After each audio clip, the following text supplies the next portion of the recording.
because it had changed when you saw what it was like for quite a long time, and then he did like a podcast where he talked about UFOs. I think Jesse Michaels, and then it sort of changed to he was Mhm. essentially a diplomat that helped with whaling, helped the Japanese, I think, with whaling. It was like it went Mhm. from him being like a public hero to not really being a hero, and he thought, okay, when GPT now decides, right, okay, this is the collective truth as far as we're concerned, based on all the information that we can get. Now they're writing the story to say this person's not very credible. Whereas, previously, before their Wikipedia pages were edited. Is like, look at these new citations because Elizondo just kind of boom was in the media barely, and then all of a sudden he's everywhere, right? Yeah. So the citations came fast and furious that were brand new, fresh citations. That's what I found. So the page was kept, and people just kind of jumped on it as Elizondo became more and more famous and more in the news, and they started editing it, and it's pretty much not what I wrote. I wouldn't be having public conversations with them on Wikipedia. And you see me having conversations with these other editors, like Lucky Louie and all these people. I'll be like, so Lucky Louie, what are you being accused of this time? And he's like, oh, well, I'm this and that. And you're like, we're talking to each other. Chet something. He Chatford. Chetford, Mm. Chetsford, Oh, Chetsford. Chettsford. He's been around, I think, a long time. And you can see this. He's been around since I think 2017. I think it says, I'm looking at his Wikipedia page. Okay, so the following is a conversation with Susan Gerbic. Now, Susan is a leading voice in the world of online skepticism and digital activism. She is known as the Wikipediatrician. Susan founded Guerrilla Skepticism on Wikipedia, which is a global volunteer project working on hundreds of articles on science and critical thinking. Her work has earned her multiple awards, including the James Randi Award for Skepticism in the Public Interest and recognition as a Fellow of the Committee of Skeptical Inquiry. Now, I know this interview is going to not sit well with a lot of people. There'll be people that say that I wasn't hard enough on, I didn't ask the right questions, and there'll be other people that say I shouldn't have given her a platform at all and introduced her to the UAP Files audience. But I'll say to those people that I think it's really important where we are right now in this subject, where there's this infighting and the silos and the echo chambers and the trolling on both sides. I think we've got to put a line under that as best we can and show that actually you can have a conversation. There's me, I'm a believer. I'm on this side of the fence. I spend my life looking at UFO, UAP footage, talking to witnesses, talking to experiencers, and putting out content that I think is going to help progress us to some form of personal understanding or disclosure or public understanding or disclosure. And I feel that Susan's role is quite different from that. And she'll explain that herself when we have this conversation over the next 3 hours. But I think that the purpose of this for me is to show that you can have a respectful and constructive conversation with somebody that might have a different opinion to you. And you can do that and you can get on, but you can still ask some difficult questions and you can still get some good responses to those difficult questions if you ask them in the right way. So that's where we are. I won't waffle on anymore because I think that we cover everything in this podcast, absolutely everything. So let's do it. The following is a conversation with Susan Gerbic.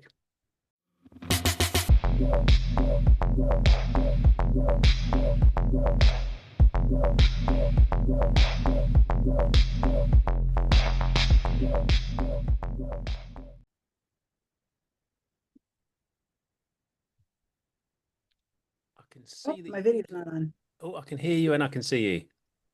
How are you doing? I'm good, thank you. Can you hear me and see me okay? Sure. Superb. Morning over here. Well, it's noon. Oh, is it really? Yeah. I always get this wrong and I send times and dates. I mean, almost everybody I speak to is not in the UK and I always get it wrong or I'm an hour behind or an hour ahead. So I thanks for think we joining me should anyway. just switch to a flat earth and then we could always be on the same time zone. I'm done with this time Yeah, zone thing. Yeah, I get you. People are all over the world and it's so yeah, confusing. definitely. But I'm Definitely. having my morning tea, so hope you don't Super. mind. No, not at all. Not at all. Crack on. Awesome. Okay. Well, thanks for joining me. I'm not prepared. So this is Good. probably Neither the am I. first I conversation where I'm not honestly prepared. I don't have anything prepared. We put this on in maybe 30 minutes of notice, and that's fine because I really don't have anything that I'm worried about. So Superb. Awesome. Awesome. Well, look, I let me try appreciate. the microphone. I should pull the microphone over so I sound much better now. Okay. Awesome. Well, look, I mean, I'll sort of lay my cards on the table. For me, I've seen, I came into the UFO subject specifically, probably about 2 years ago, started sort of social media stuff. I just found it fascinating and I Mhm. wanted to know more about it really. And I'd seen, I'd spoken to Mick West, I think in the first season of my podcast, and I thought, I'll talk to Mick and just kind of see his perspective because I'm fascinated in the psychology as well as the nuts and bolts of, people say they've seen these objects. I'm fascinated by that. What's that all about? But equally, the people behind things, and that's what I sort of find interesting and connect with. Yeah. So you're an interesting character. We see you on the internet, but we don't. I feel like we don't really know who you are, and it's kind of cool to just have a chat and Sure. find out. Yeah, I'm open. I think that's more powerful that we start to get to know each other because these people on Twitter and everywhere else, they're just names. And Yeah, so I've Zoomed with a few people and we've had some interesting conversations and it's fun. I mean, I'm more of the social kind of person. yeah, 100% agree. Completely agree. Cool. Okay, well, is it okay if we get a bit of an idea of how you got into the sort of skepticism side of it, and was there an event or something specific that happened that made you think, I really want to get involved in this and dedicate some time to it? Well, yeah, I'm happy to answer questions. I have no idea if anybody will find it interesting. I don't think I'm that interesting. I'm more interested in other people, but yeah, let's see. Where do I start? Where would you want me to start? Well, I guess, I Far mean, back. so the Guerrilla Skeptics, I know that you're heavily involved in, or you run it, if I'm right in Ran thinking it, that. started Yeah, it. Yeah. you started it. Yeah. So I guess that would probably be the best because that's kind of like a concerted effort, isn't it, to really work on the subject. So how did that come about? How did you start that? Well, it was on a cruise. Do you know who James Randi is? No, The it's not a amazing name. Randy? And your crowd and your community is going, what? You don't know who James Randi is? What the heck? Somebody's at my door. Oh, oh, somebody's delivering me flowers. Hold on just a Oh yeah, second. no problem, no problem. That's much more important.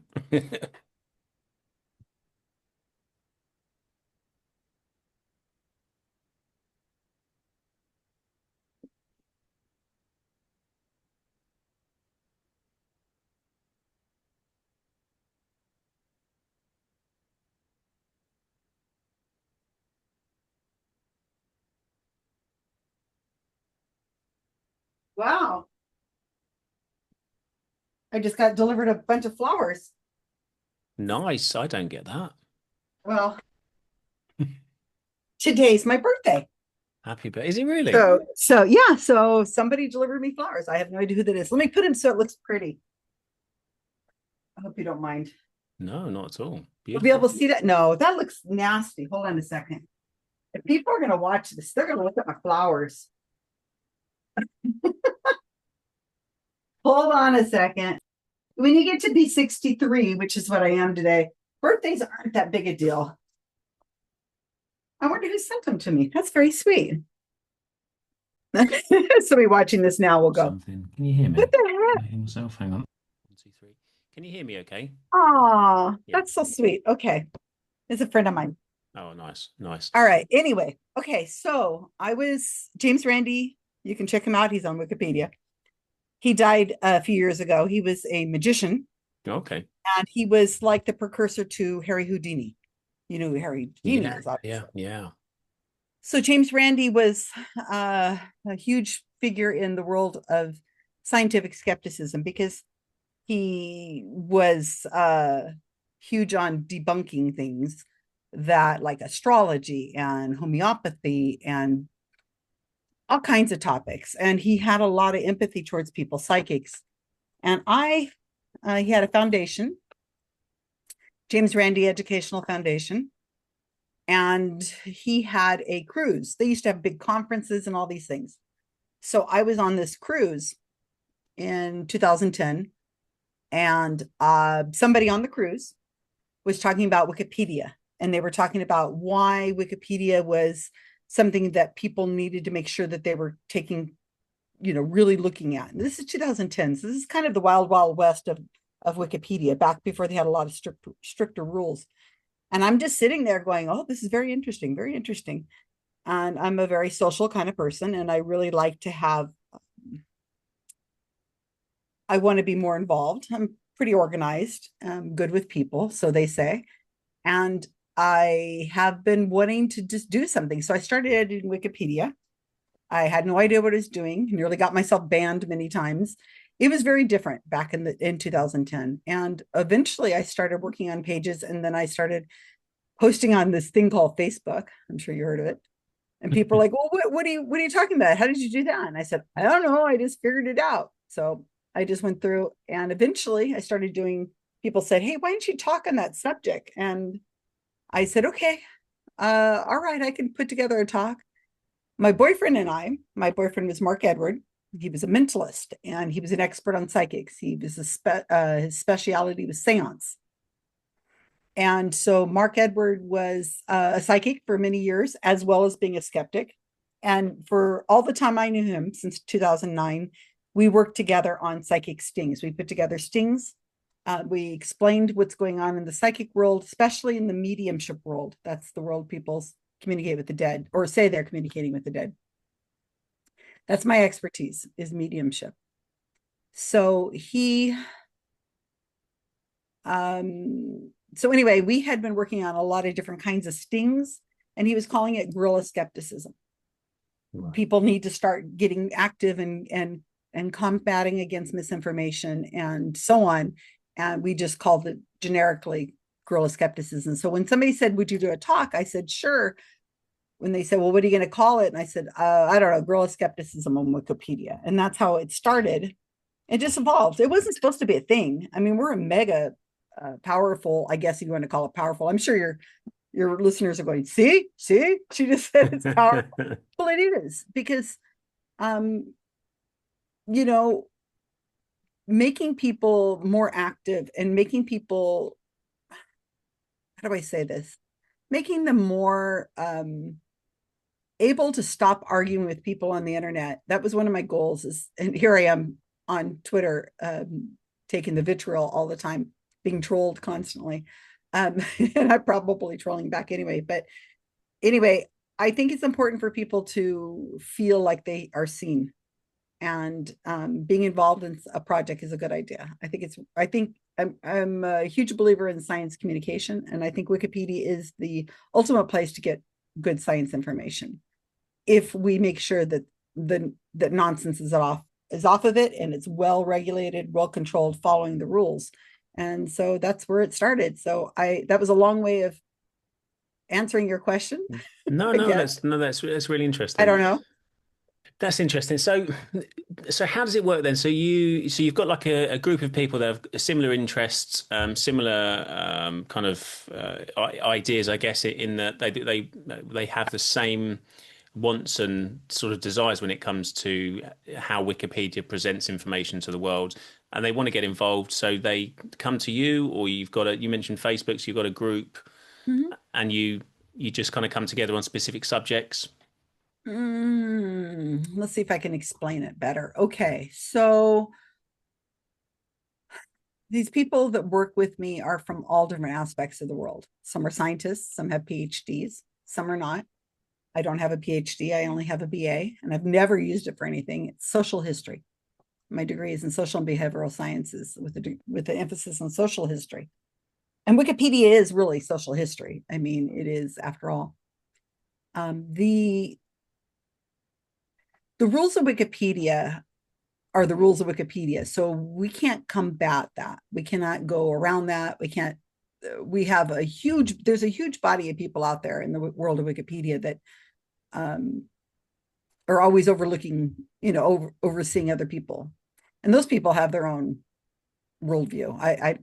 They're just people out there like anywhere else. So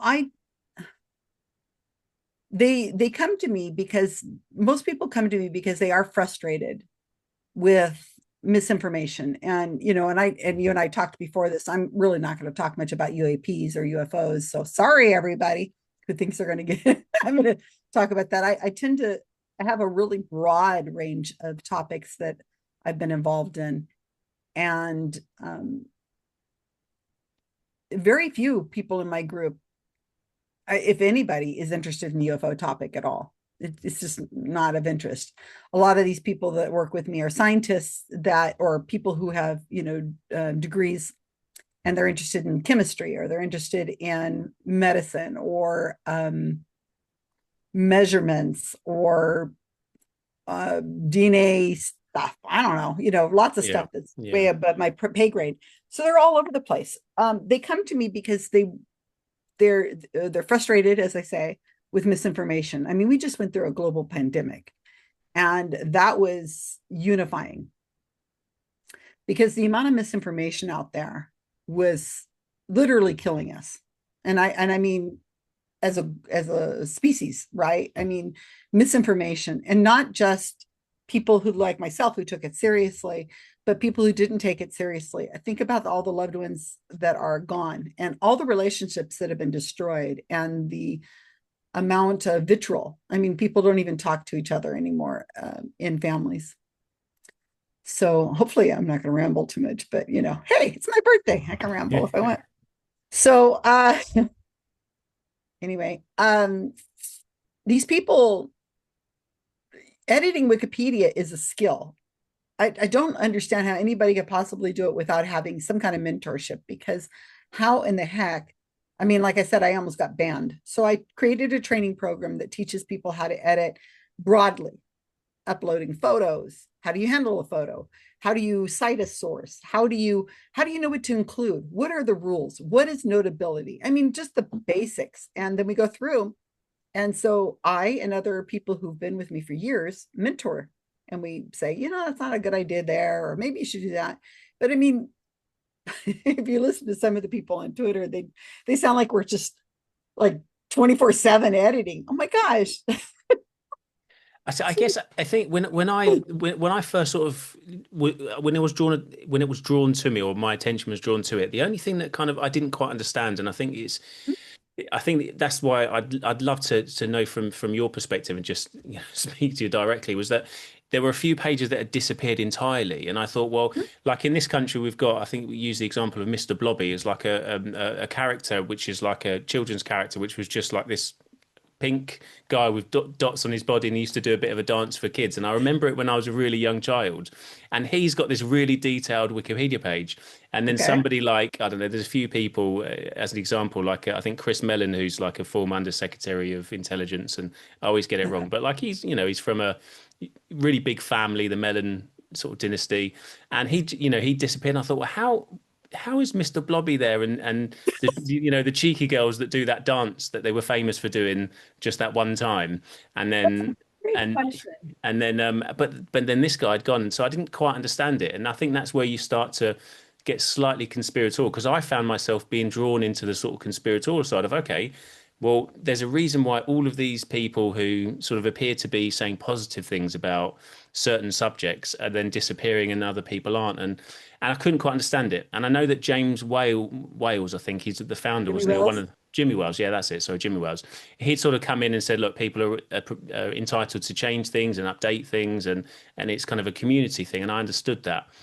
But it was sort of, I couldn't quite understand why pages needed to completely disappear rather than just the information changing. Does that make sense? Okay, so this is a wonderful question. And finally, somebody's asking it. I've tried so hard on Twitter to answer this question. It's not a simple answer. So, I mean, I hope you're okay with a detailed answer. Yeah, absolutely. And I said, you and I aren't going to screen share or anything like that, which would make it a lot easier if I was screen sharing and I could say, okay, see this. All right, where do we start? Okay, so yeah, that is very confusing. It is very confusing. First off, that guy's page never deleted. It's still there. You can look it up. It's right there. So it never deleted. I had never heard of these people. Like I said, I don't really follow the UFO world. I get tagged all the time, so that's why I go over there and respond. But these aren't people that I know. Every edit on Wikipedia is public. My username is S Gerbic, Gerbic. So it's not difficult to figure out what I've been working on. I've written a little over 70 pages. They're a lot of different things. I think 7 of them are UFO related. And but they're not anything that you guys seem to be caring about, except I did write Lou Elizondo's Wikipedia article back in the day. Okay. So let me think how to explain this. People have lots and lots of interests out there in the world. There are tons of editors on Wikipedia. So they find a subject interesting and they write about it. They say the most well-written Wikipedia articles are porn stars and Pokemon characters. So when you have an interest in a subject, that's what you focus on. So that's why some articles are well-written and detailed, because that's their interest. I mean, you could go in and see football people who play American football, or even soccer players. I'm sure those pages are wonderful. A lot of actors are wonderful. It's just because that's what people want to focus on. So in Wikipedia, we can't, in fact, there's a rule, and I'm not going to state it correctly, so I'm not going to say this. There's a rule in Wikipedia. Why this, not that? We can't use that rule. We can't say that, because Wikipedia is massive. And then we're talking about languages, lots and lots of languages. So we can't say, well, this guy has a Wikipedia page, so why not this guy? Because we would say, well, then write it. Yeah. Because we can't say, well, this one should be taken off because that one's there. So the character you're talking about is Milgram. Is that his name? No, that was a different case. No, Which one is it? yeah. So Chris There's a Mellon, new one. This Costco person they've been complaining to I'm me not about. aware of that one. No, there's two sort of quite Wrote a specific book, ones. or Yeah, one was Harold Malmgren, that's who you're talking about. yeah, Yeah. but no, That page never disappeared, but I'm constantly getting tags saying, "How dare you, you evil, filthy scumbag of the earth! Well, look, How dare you delete that?" I'm like, no, that was so. There's Chris Mellon, who I mentioned a minute ago. That's slightly different, but the Harold Malmgren one, I have to admit, I did read that one, and I was like, because it had changed when you saw what it was like for quite a long time, and then he did like a podcast where he talked about UFOs. I think Jesse Michaels, and then it sort of changed to he was essentially a diplomat that helped with whaling, helped the Japanese, I think, with whaling. It was like it went from him being like a public hero to not really being a hero, and he thought, okay. It'd been, it had changed for quite a few years. Sorry, it'd been the same for quite a few years, and then he did this podcast, and then it changed. But no, Chris Mellon's from the Mellon family, so he's okay, so it's a different person. I got yeah, a different person. Yeah, he's sort of wealthy family, but he was his page very is gone. high up in. I think it had disappeared for a couple of days. When I tried to search for it, I couldn't find it. Other members of his family were in Wikipedia, but he wasn't. But I think it is back now. But it's been, it's been reworded. Yeah, it's sitting there. So Christopher Carl Mellon, it says, I'm just looking at the screen. So everything is public, you guys. You can just click on the right-hand view history and you can see everything on there, which is, I cannot even imagine. People are, like I said, people are constantly accusing me of things. I'm like, well, go look. It's right there. What's wrong with you? Why are you not looking? I have a hard time grasping that. To me, I've always been the type of person that has been like, well, let me go see, Yeah, no, I just appreciate that. Why do you believe somebody who says something to you? I mean, double check. My gosh, you wouldn't buy a car just because somebody said. Yeah, I don't think it's necessarily people think that you've directly done it, but I think they think that members of the sort of guerrilla, the team sort of thing, as opposed to you. They're going to have to. I'm not releasing any names or anything because you don't understand. We work on a lot of pages that are vaccine related and anti-vaccine. Medical quacks, people who are killing people with anti-neoplastines, which is a cancer drug that does not exist. These people are, I mean, this is a different world than the UFO community. And you got trolls on UFO Twitter. They're nothing compared to what the vitriol we get from the world of politics. RFK Jr. and so on. I mean, think about the embracing of you're in the UK, of King Charles' use of homeopathy and other alternative medicine.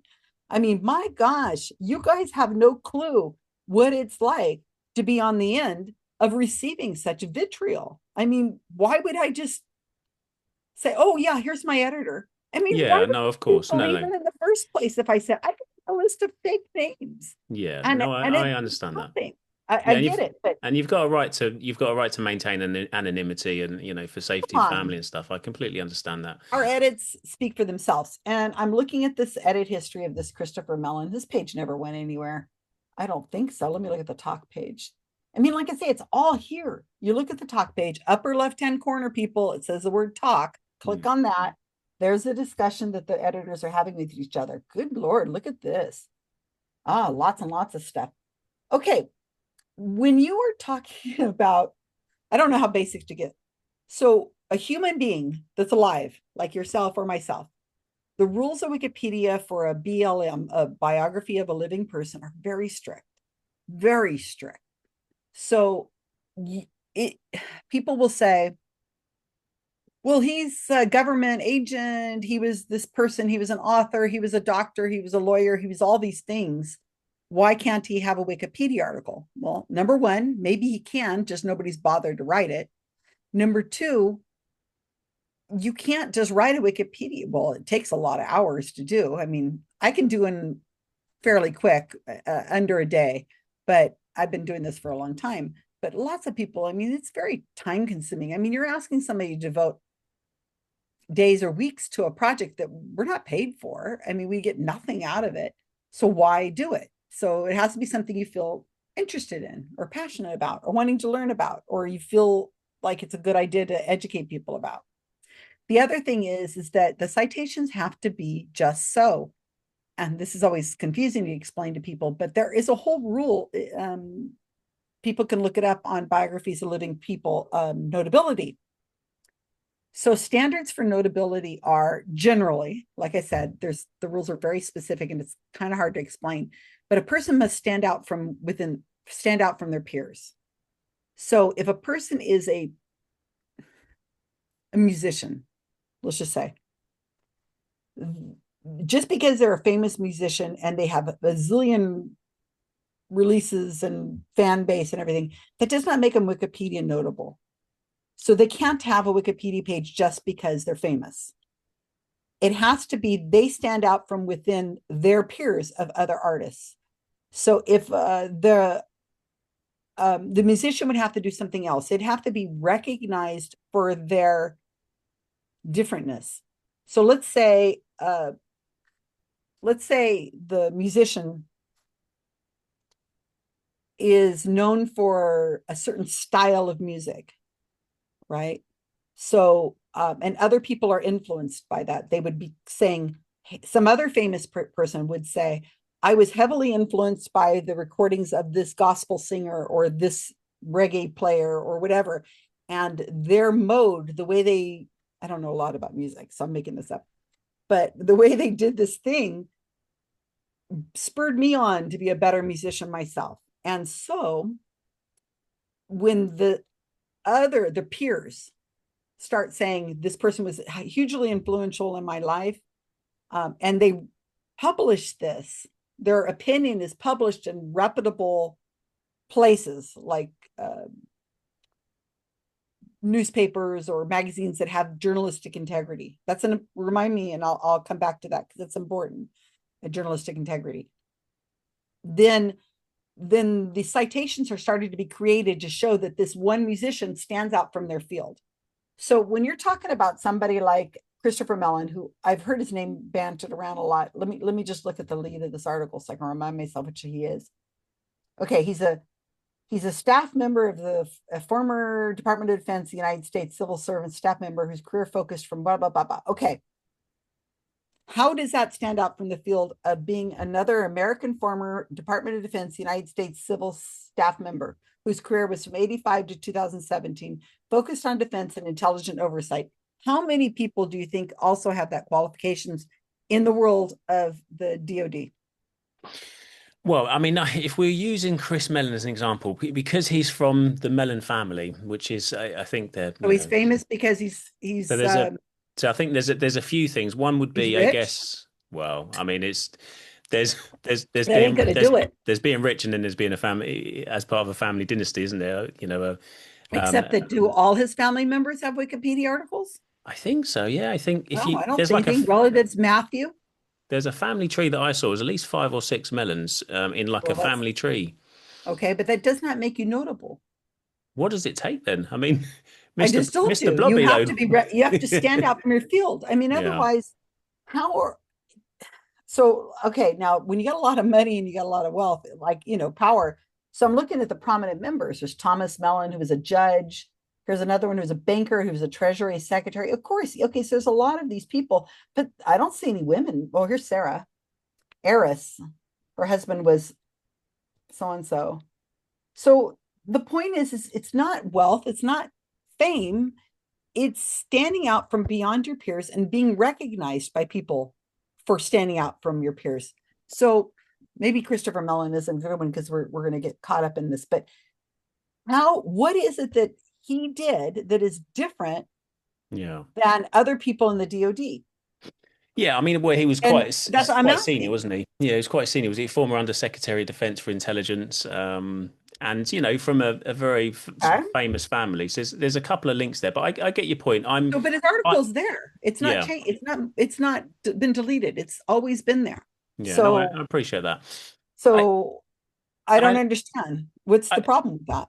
Well, I think the reason that I think some people get upset or frustrated or concerned, it's quite an emotive response. It's because I guess the way that we see it, the way we're moving at the moment is towards a very digital world, a very AI sort of controlled world. And when people are researching things, it used to be that especially journalists would go away and have a research team of journalists. A journalist would have perhaps a research team that would look into a case, and when they were writing a story, and that research team seems to be reducing to ChatGPT, Gemini, Grok, and ChatGPT, Gemini, and Grok, and those large language models tend to be uh, gaining or obtaining their information from places like Wikipedia, I guess. Yeah, And I, absolutely. and I suppose that's the concern that some people have, is that if you're, and using the example of UFOs, if you believe in UFOs and you want to write a story about this particular case and this particular person who was a witness to it, and it was backed by this particular person or whatever, and you go to ChatGPT and you say, right, help me write this article,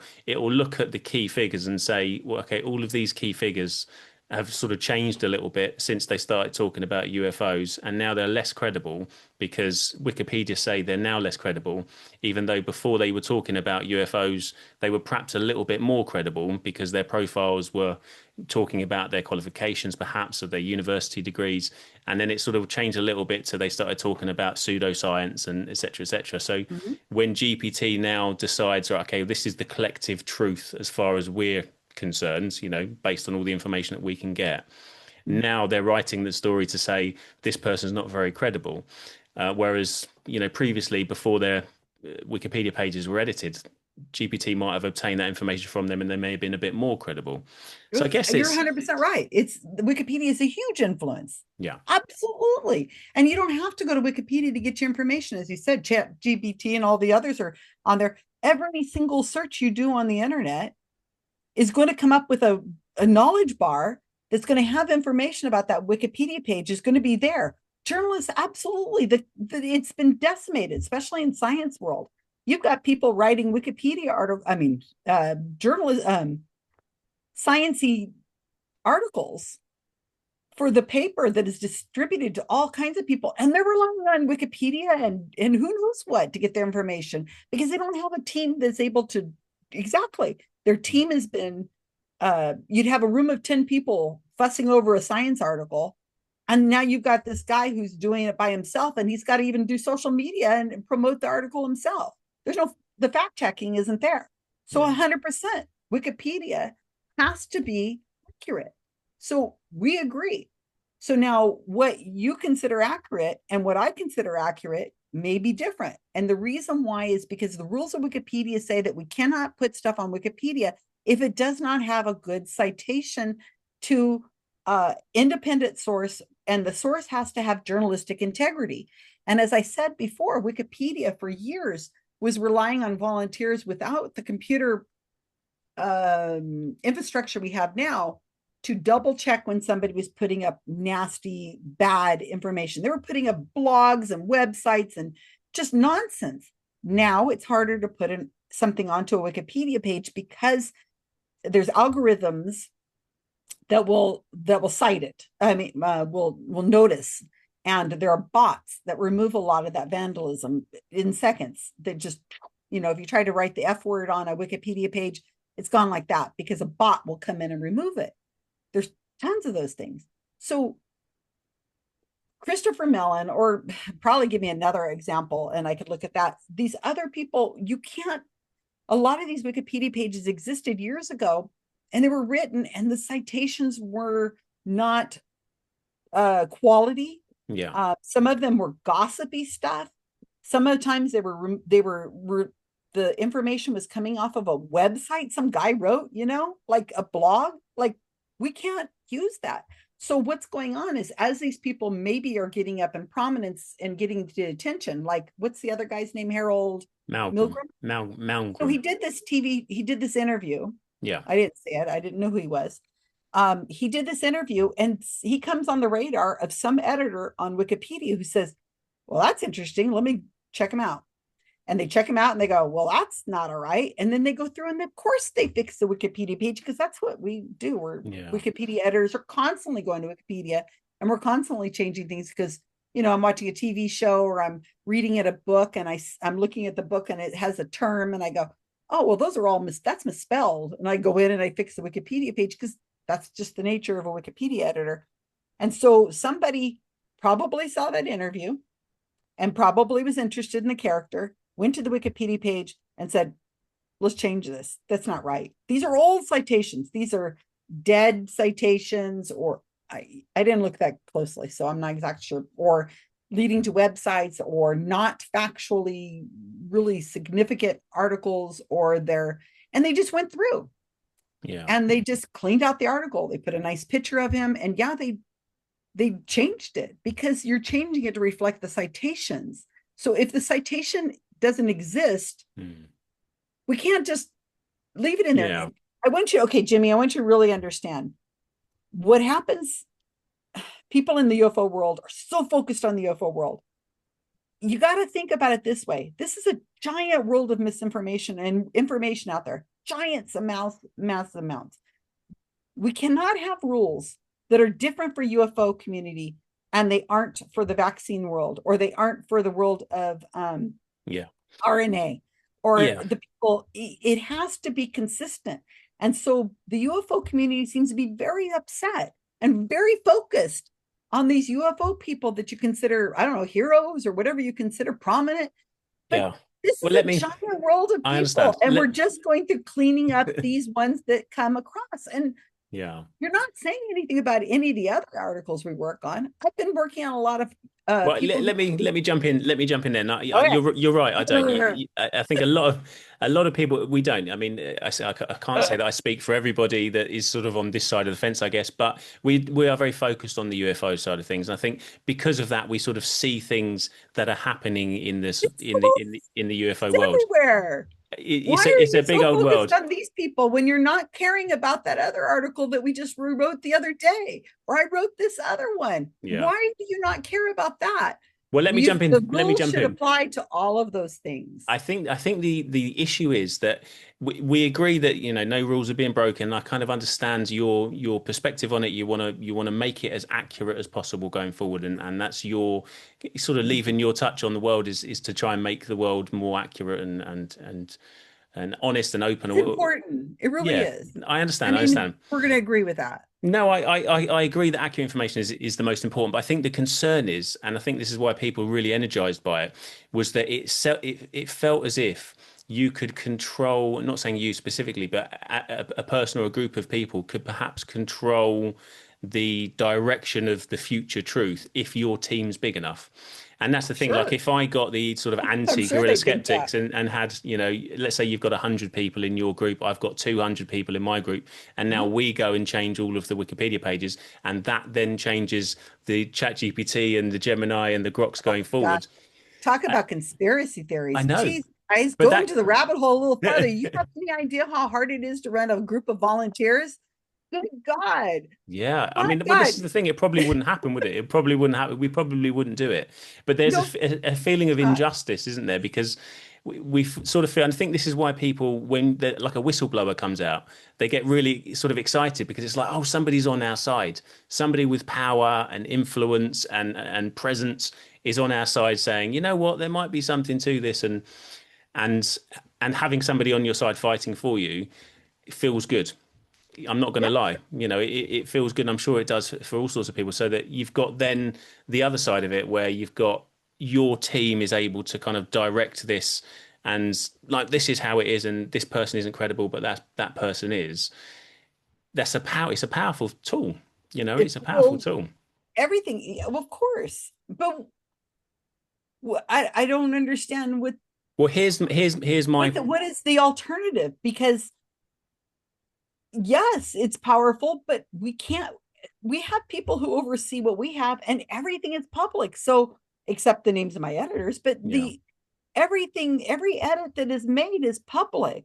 And if the people who are weighing in are just trolling and vandalizing, and oh my God, you get these people, you're trying to explain to somebody, and they've come out with these far out stuff. I mean, it's almost like they've got me equated with people who use laser vision to bring down buildings or something. It's like I can't even have a conversation with you because you're not understanding what I'm saying. And the rules are there. It's obvious. Why are you, making up stuff? And then they default to an ad hominem. yeah It's just silly. But of yeah course, we have to have these pages in great shape. It's influencing lots of people. But if I had so much control, my personal Wikipedia page wouldn't be it's awful. I think it's badly written. It was written by Wikipedia editors that are not on my team. I don't understand how wouldn't I fix my own Wikipedia article if I had so much power? Yeah. Well, this is the thing. Let's use that as let's use that example then. I mean, Okay. if your Wikipedia page hadn't been touched for, let's say, for 10 years, and then me and you, let's say I was a prominent person. I'm not, but let's say I'm a prominent person. We disagreed on something, and I had a sort of a group of people perhaps that was like, right, we're going to change that. And I'm not saying that this isn't the conspiracy that your team have gone and changed everything, but much Sure. like things that happen in the UFO world where you've got somebody that hasn't sort of been touched Wikipedia wise for a couple of years, a few years, and then they have this different stance on the UFO subject where perhaps they're on the other side of the fence, and all of a sudden this sort of team then goes in and gets Suzanne and changes her Wikipedia page and changes her from, like in the case of Harald Malmgren, from being sort of this hero of democracy to then being he basically helps the Japanese whale whaling, which was like a real negative, from a hero to like a really negative. We can all agree. We're going out there. Yeah, Okay. we can all Not agree in we don't whaling. like whaling. Yeah, I know. But that's like a dramatic change, isn't it? From this sort of big write up to, well, he helped the Japanese to kill whales. So, do we really trust that we would like this guy? That's quite a negative thing. But if someone was to do that to you, then there'd be like a sense of injustice, and then that seems to be happening to like every single person that comes forward in the UFO world. And I know as you say, you cover lots of different subjects, and it's not just the UFO subject. But for those that focus on the UFO subjects, like they keep seeing it and it keeps popping Mm-hmm. up. And I know that Rob Hartherley or Herthley, I forget how to pronounce his name. He sort of did a whole Heatherly. list of Heatherly. Rob That's it. Heatherly. Yeah, that's the one. Apologies. Listed a load of things that had changed and certain times they'd changed. And I hadn't been that focused in on it, but I did just see that and I thought the Malmgren one was the one that stuck with me because like that's a significant change of character, Spell me his name. I want to remind myself as to which this guy is. His It's name is Harold, right? yeah, Harold Harold Malmgren. and Malm. It's Malmgren, I believe. Malmgren. Yeah. That's right. It doesn't roll off your tongue. All No. right, let's go. All right. So yeah, of course. But you can't just make a change on Wikipedia People will without see it. having the citations Yeah. that correspond. So you can't change somebody from a hero to a villain in whatever view it is Yeah. without the citations. Yeah. It'll get reverted. I mean, you could try, but it's going to get reverted. No, I So think it's probably true. I think he probably did do some sort of, who knows what people do behind the scenes so when they're we when they're only have what we have to work with. And this is frustrating for people who are watching this Mm, world. And I totally get it what's going on, why people would have I have deep empathy for people who are trying to understand without becoming editors themselves.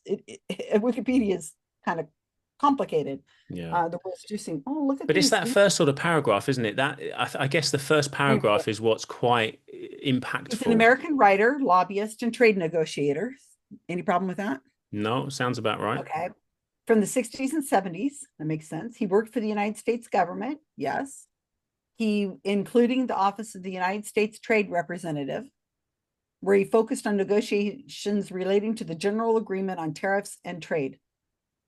Okay, what about it? There was, when I read it maybe 2 or 3 weeks ago, I'm sure it said that he assisted the Japanese in whaling Okay, so through. there is two more paragraphs. So it says here, he worked as a lobbyist for Japanese business interests who paid high fees for his work after leaving the government. Okay, Okay, so the is that whaling not bit's been true? removed. So no, it's just that when I read it, Well, let me look. there was assisted. I forget how Oh, it's he worded. I should. also, farther down in there is a lobbying effort for foreign business and governments. He also represented the Japan Whaling Association, was paid $300,000 to help Japanese TV manufacturers avoid import duties for dumping their merch. This is farther down in the article. Yeah. There's two citations, 43 and 44. So 44 is an article by Walter Shapiro. Ethics is Washington in Japan's pocket. This is Time Magazine. So this is going to, I click on it. I'm on Time Magazine. It's written in 1990 by somebody named Walter Shapiro. And let me just try, don't try to make me say that guy's name again. Malmgren, M-A-L, where is it again? Malmgren, I think. Yeah, Malmgren. All right. So then here's a paragraph with Milgram's been quoted here 4 times. A top trade official of the Nixon and Ford administrations in the book describes as a trailblazer and working for the Japanese. In 1977, Malmgren received a 300. Okay, so Time Magazine, which is considered a reliable source, they're considered to have journalistic integrity. And journalistic integrity means somebody who's, an editor is overseeing your work and approving it before it is released. So, and that's considered journalistic integrity to some extent. That's a kind of a broad way of explaining it. Also, if Time Magazine gets it wrong, they have the integrity to go back and fix it if they can be proved. So this site is this thing that you're talking about, him working for this Japanese whaling thing and taking $300,000.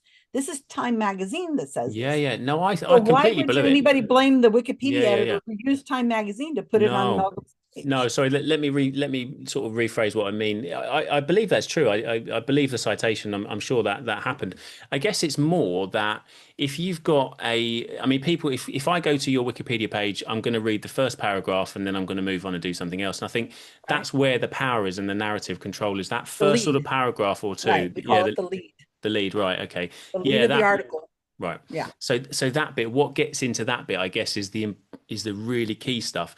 And whereas it previously used to be somewhere around, and again, I'm sure you'll be able to check, so perhaps don't quote me, but something down the lines of he helped prevent nuclear war, that might have been at the start, in the first few paragraphs, to then kind of go down to, he did some diplomacy and helped the Japanese with whaling. And, there's like quite a big difference. And if you can do that with all of the people that are against your way of thinking or against your side, and all of those people have through, the correct process of Wikipedia page editing, get that changed, then you're sort of changing the narrative of every single, and you're doing it correctly and it's lawful and it's, it's within the rules. But it's like the most energized team is going to win the argument or win the thing, and that's fine. That absolutely is not true. No. Oh, okay. We do not votes. It doesn't matter how many people are in there voting for something or trying to change something. It's the best argument. It has nothing to do with the amount of people. Yeah. That's a misnomer. So people say you gang up. You can't gang up. It just doesn't happen. But I totally agree. The lead is very important. So can I talk about the lead and explain? Yeah, absolutely. Yeah. Okay. So you're 100% right. The lead is the most important part of the article. That and maybe the info box on the right-hand side that has like a summation of who the person is. Because the lead is what is used when you do a search on the internet. Like if you type in Harald Malmgren, you're going to get the lead, or at least the first paragraph of the lead on a internet search. We know that. So the lead has got to be the most important thing that's written. So the rules for a lead of an article are that there's no citations in the lead, because everything that's in the lead has to be summarized in the body of the article, where those have to be cited.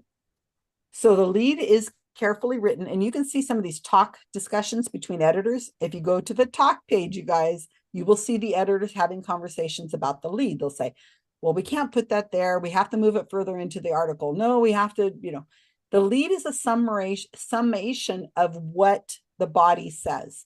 So if a person has committed a crime, and there's a lot of citations about that crime, and that's a huge part of their notoriety, their notability, that's going to go higher up in the lead, because the argument is this is why the person has a Wikipedia page in the first place. So it needs to move farther up into the lead. And editors are having this conversation.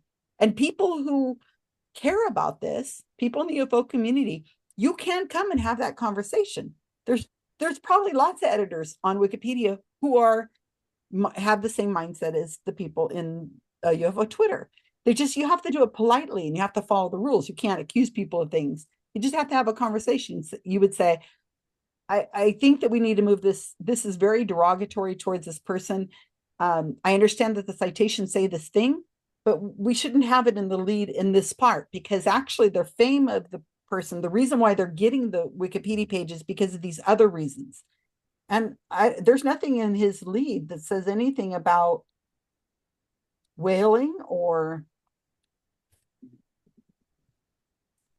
no, there's nothing there. The only thing that says in the last sentence of the second paragraph of the lead, it says, after leaving the government, Malmgren worked as a lobbyist for Japanese business interests who paid high fees for his work. Then it says, throughout his life, he was opaque and braggadocious, ooh, what a word, about his work, concealing his financial interests in certain matters while frequently embellishing and fabricating autobiographical claims related to his political connections and government service. That's not flattering at all. But somewhere in the article, that is a big part of who the citations must say that. Yeah. So I'm sorry if this man is not the man, if how he's represented in the UFO community isn't what they thought. Don't put people on pedestals, people. Nobody should be on a pedestal. We all have our faults. So if this is not reflective of the guy that you want him to be, I'm sorry. People are complicated. And if that's a big part of his world, or that's what was happening in his world, that's what the citations say. So yeah, I think with if him, the citations don't say that, then it can't be in there. But if the citations from notable or reliable sources say that, and I don't know because I've never read this article, then that's what's there. Yeah, I think with him specifically, there was a lot of. It is. I mean, like Luz Elizondo, when he was waving around all those fake pictures recently, dude, those are going to get, when you start doing stuff like that, that crap gets picked up by the media, and the media starts writing about it, and then it makes it into your Wikipedia article. Don't do that crap. When you have a Wikipedia article, you have to watch what you're doing. You can't get away with stuff because people are paying attention. And so that's in Luz Elizondo's Wikipedia article. I didn't put it there, but it's the media reflects back on it, and then that becomes there. So the more that kind of stuff happens, the more it's going to move up into the lead. So I'm sorry, this poor Harald person died before, he realized that the world was paying attention and that people would write citations about him. Is that a problem? Well, I think to say that he was braggadocious about his work? Did he conceal his financial interests in certain matters while frequently embellishing, fabricating autobiographical claims related to his political connections and government service?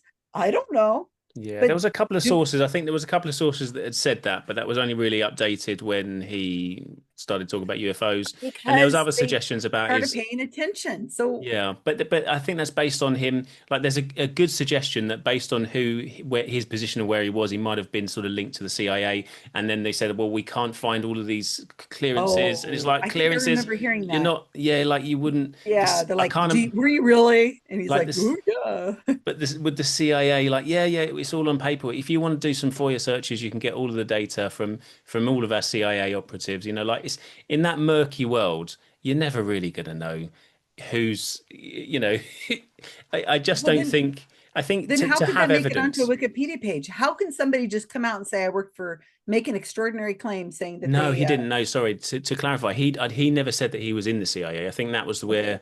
that was where the confusion came in. Is he talked about he talked about being involved and being in the room at certain events, and then he sadly passed away.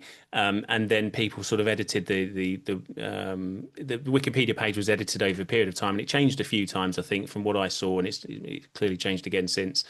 But then other people had written about it. There's a chap called Douglas. I forget his surname now, but he wrote a piece and basically said, "Look, I tried to look for these clearances that he said that he had, and I couldn't prove that he had these clearances. Therefore, he didn't have these clearances, and I think he was making that up and sort of bragging about things that he didn't have."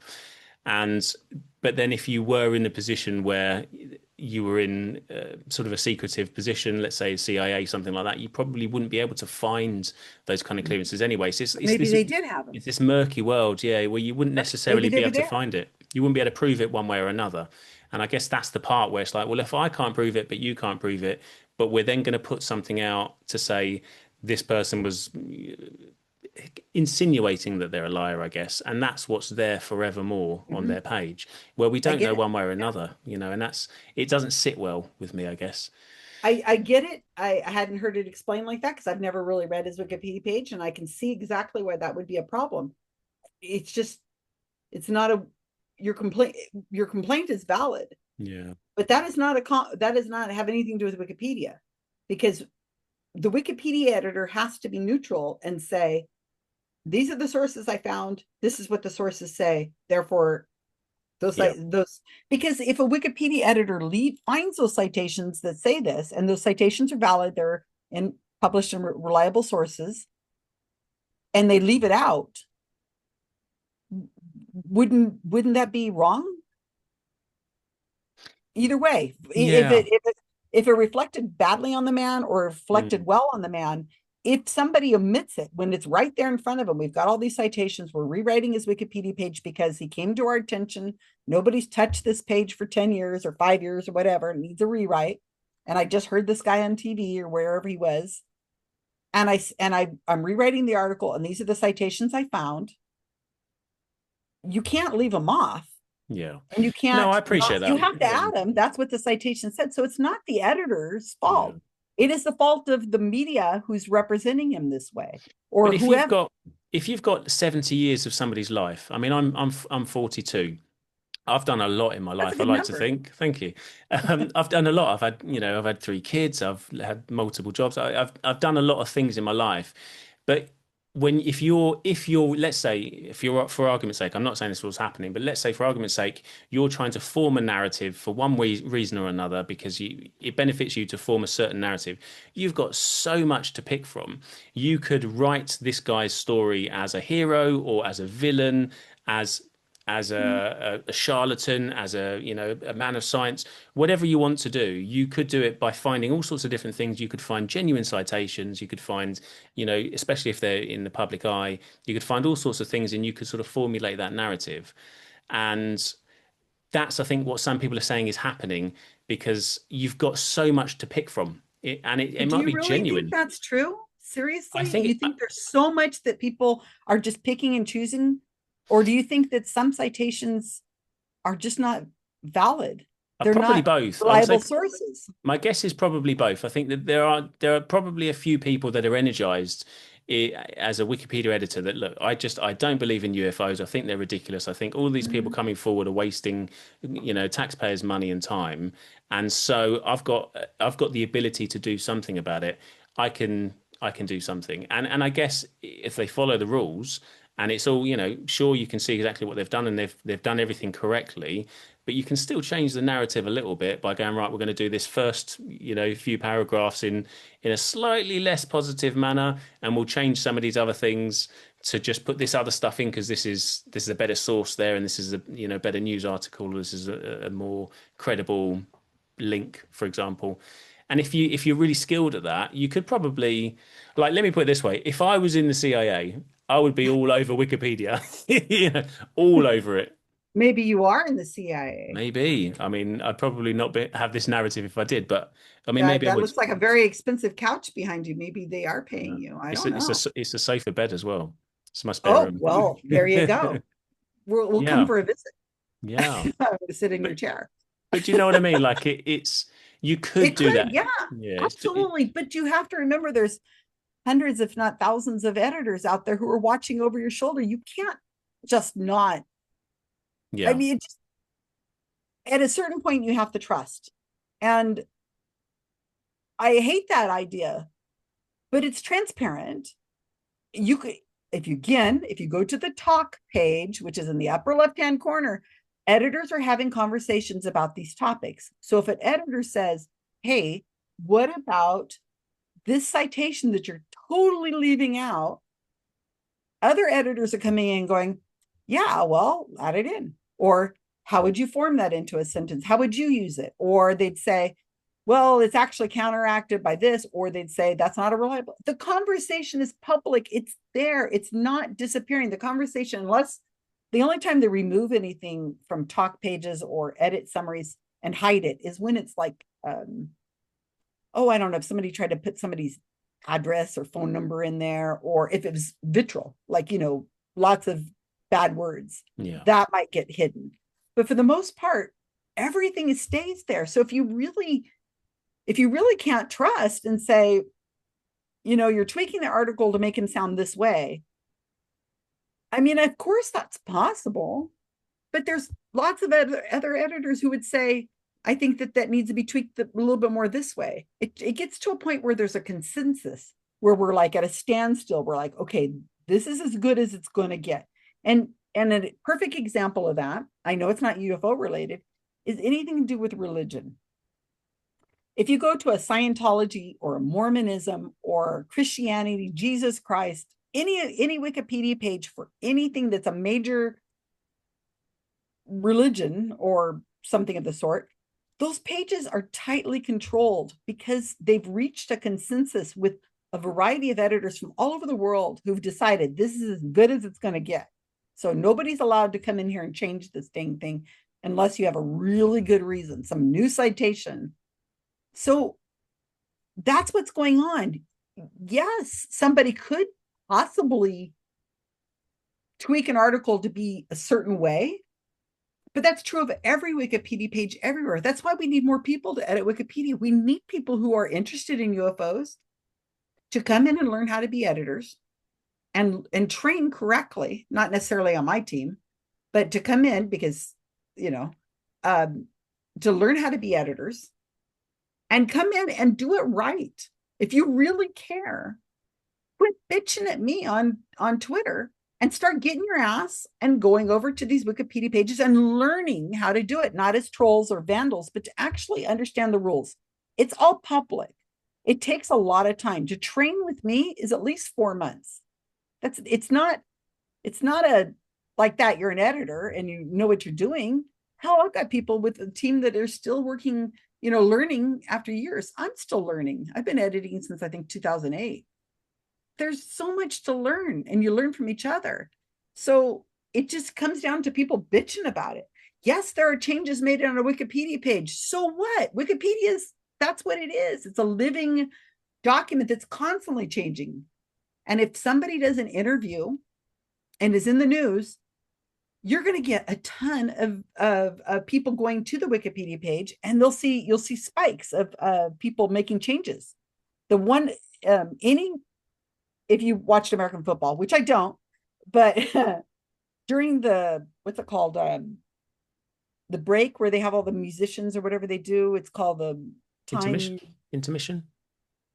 it's a big time and they bring Beyonce and somebody out. Oh, I know what you mean. I know what The you mean. halftime. Halftime thing, yeah. So if you look at Wikipedia during the halftime for whoever the star is, like if it's Beyonce, you will see massive changes on the Wikipedia page in seconds. Boom, boom, boom, boom, boom, boom. To that Wikipedia page, they put trolling stuff in there. They say bad words. They change it to mean like, you know, Beyonce's this, they put racist stuff. It's all happening within that commercial break. It's like, here's a person on, and then there's a flood of changes, all being changed back really quickly by bots usually. And then after the halftime, usually it tapers off. We can see these stats. It's because they're in the public eye at that moment. So everybody's like, all of a sudden reverted to their 13th year or something. And they're like, I'm going to put the F word in here. Or I'm going to put the word gay or something. Like it's like a kids, you know? So that's why Harald, his Wikipedia page got a lot of attention. Of course. And that happens on all over Wikipedia all the time. But if you're only focusing on this little narrow window of Wikipedia of UFOs, it's going to feel like it's only you guys, but it's not. It's everywhere, all the time, constantly. What's your next question? Yeah. I'm enjoying talking to you, Jimmy. I'm enjoying talking to you. It's good to thrash it out, I think, and have that conversation face to face, because I find social media is just so strange. It's so weird, and you get drawn into it as well. I do, but and you're only 42. Come on now. But you see I'm people say things like, now, I've got something to say about it, and then you read it. And I'm not going to send that. I'm not going to delete. I'm not going to send it. I'm bigger than that. I'm bigger than that. I don't get that. What I don't understand is people hide behind these anonymous, well, I call it anonymous, Twitter accounts. Good God. Would you say that to my face? They'll say, yeah, I will. No, you won't. So I edit under my real name. My Facebook page is unlocked. My all of my social media is unlocked. I rarely ban people. I banned somebody on Twitter because I just hate banning people. I usually mute them. But I banned somebody yesterday and I feel bad about it but it was just vitriol. And, you know, you can't even reason with these people. I'm very close to banning Matt. It's just, there's no conversation. It's just like ka-ching, ka-ching, ka-ching. Every time he attacks me, you know, his views are going up on his channel that's monetized. So of course he's making money. But the point is that why are they saying these things and they're using fake names? No photo. I mean, have the balls to use your freaking name. I mean, because I just think they're cowards. Because why? Why do you do that? Why do you attack another person and not use your name? Because I'm of a generation that you talk to the person about it. You know, anytime somebody does that to me, I just think, God, you know, how sad your life must be that you have to attack this woman over here. And a lot of it's ad hominems. Why would you do that? Why would you not have a conversation? If you have a question, talk to me, ask me. My DMs are usually open. Everything's open. Just talk to me. I came on the show with 30 minutes notice. I don't have a problem with talking with people and explaining. And the people in the community that I'm in, they're mostly all happy to do that. Mick West is approachable. You've interviewed him. He's a sweet guy. Yeah. Just because you don't like what he's saying, I think why are we attacking him? I completely agree. There's a message there. There's a message there that people need to. I see it all the time, and it's so frustrating because I am clearly on this side of the fence, I guess, if we're going to call it that. I'm called the UAP Files. I have an Instagram account with 236,000 people who are all interested in UFOs and UAP. It's everybody! Yeah. Hey everybody! It's on Facebook. Is a hell of a lot, but because of that, I then get lots and lots of people who think that it's all stupid and that I'm an idiot and that I'm giving a platform to all these stupid idiot people, all the sort of negative stuff. Absolutely. And it's probably what you're getting, that I get that in my DMs, but like because there's 236,000 and it goes out and some of the it's like there's a lot there's a lot of hate. But there's also a lot of really cool comments and really sweet people and some lovely messages. But there is something about having the anonymity of an avatar or a fake name to just go, I'm going to Mhm. say whatever I want. There's nothing that anyone can do about it. And I think, you know, I like your avatar. yeah, Is yeah, just, that just, the universal sign for a troll? yeah, it's the Is there keyboard anything warrior I thing, could isn't it? say? I'm hiding Keyboard behind my warrior. avatar. Yeah. Some of these Just, people, some of these people are mentally unwell, Jimmy. And I see this all over the community, and there's no way of telling one from the other. So feeding into it or attacking somebody who's has troll-like behavior. I mean, these people could be suffering from OCD or or manic episodes. We don't know. And I don't, it feels very uncomfortable. Just lumping them into a sum. But of course, sometimes you get frustrated and you just lash out because you're just sick and tired of hearing the same freaking argument all over and over and over again. And I just explained this. Can you not read? Well, I don't know. I mean, so sometimes I get frustrated and I understand where they're coming from. Mick West just did an interview with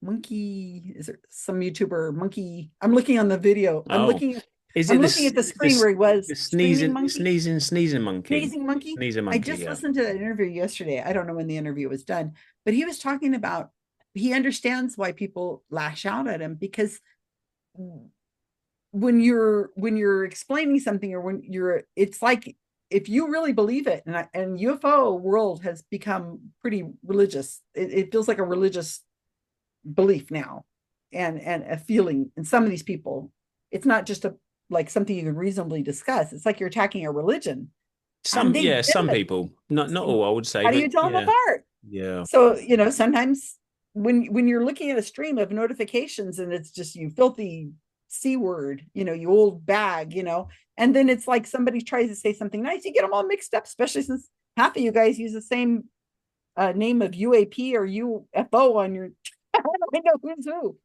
I don't have a little thing over here. Which one's okay? Which one? This is the nice guy. Okay, this is the guy I yeah. can have a conversation with. But you have some real names, people, and some nice avatars that aren't UFO related, so I can tell you apart. But he said he totally gets it. He understands that these people are feeling attacked because he's just talking about, well, that's this, and this is what's going on. And it's horrible. It must be horrible from the perspective of the person who feels like they're being attacked. And Yeah. Mick gets that. And I think that we need to have a lot more empathy for people. It's very hard to have empathy for people when they're hiding behind fake Yeah. screen names and fake account names. And like I said, you can't tell them apart from how do you tell a vandal and a troll from somebody who's really got an argument to make and actually wants to ask questions. I had a nice conversation with somebody named Will yesterday who started out venomously like, "Rawr." And then we had a conversation and he ended it with like, well, thanks for talking to me. I didn't think you'd talk to me.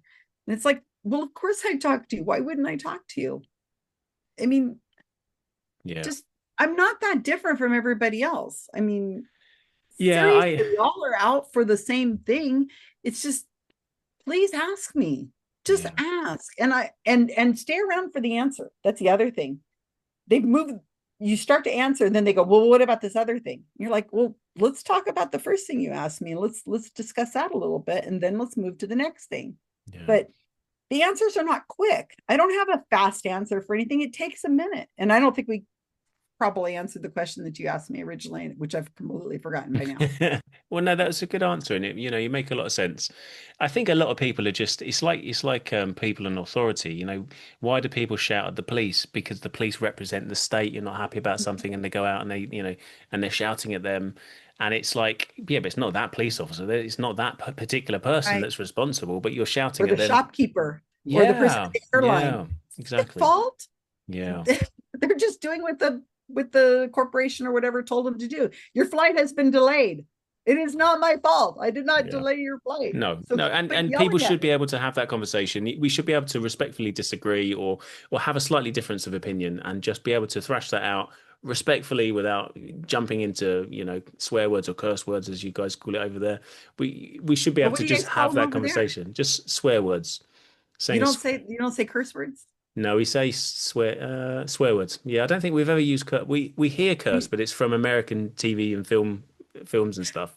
I think we You said say a curse bad word. word, bad words. Bad words. We don't say Yeah. curse words, do we? No. Yeah. I don't know. I don't know. It's all America is very very big. confusing. It is very big. It is Yeah. huge. We have lots of different dialects. I think we just say that's a bad word. Mm. I'm going to wash Yeah. your mouth out with soap. Yeah, we say that. We say that. Say that about children, especially. Yeah. No, Oh, I would agree. And I never do think that. no, no, not really. You just say it. Yeah. I just wish people could, because I see this all the time in on Twitter, and Twitter's a very unique place. And I think Yeah, when it's fascinating, isn't it? it's weird, but if you're interested in psychology, it's like the best place to go and just watch two differing sides that just, and it is, Community, yeah. it's two ways. I promise you, because I see it. Like I'm on. I've never said a swear word on my podcast, a curse word. I've never said a swear word. I just don't because I think my But a kids bad word. are bad words. And I try to be really, really respectful if I can be. I try and talk to people with different views.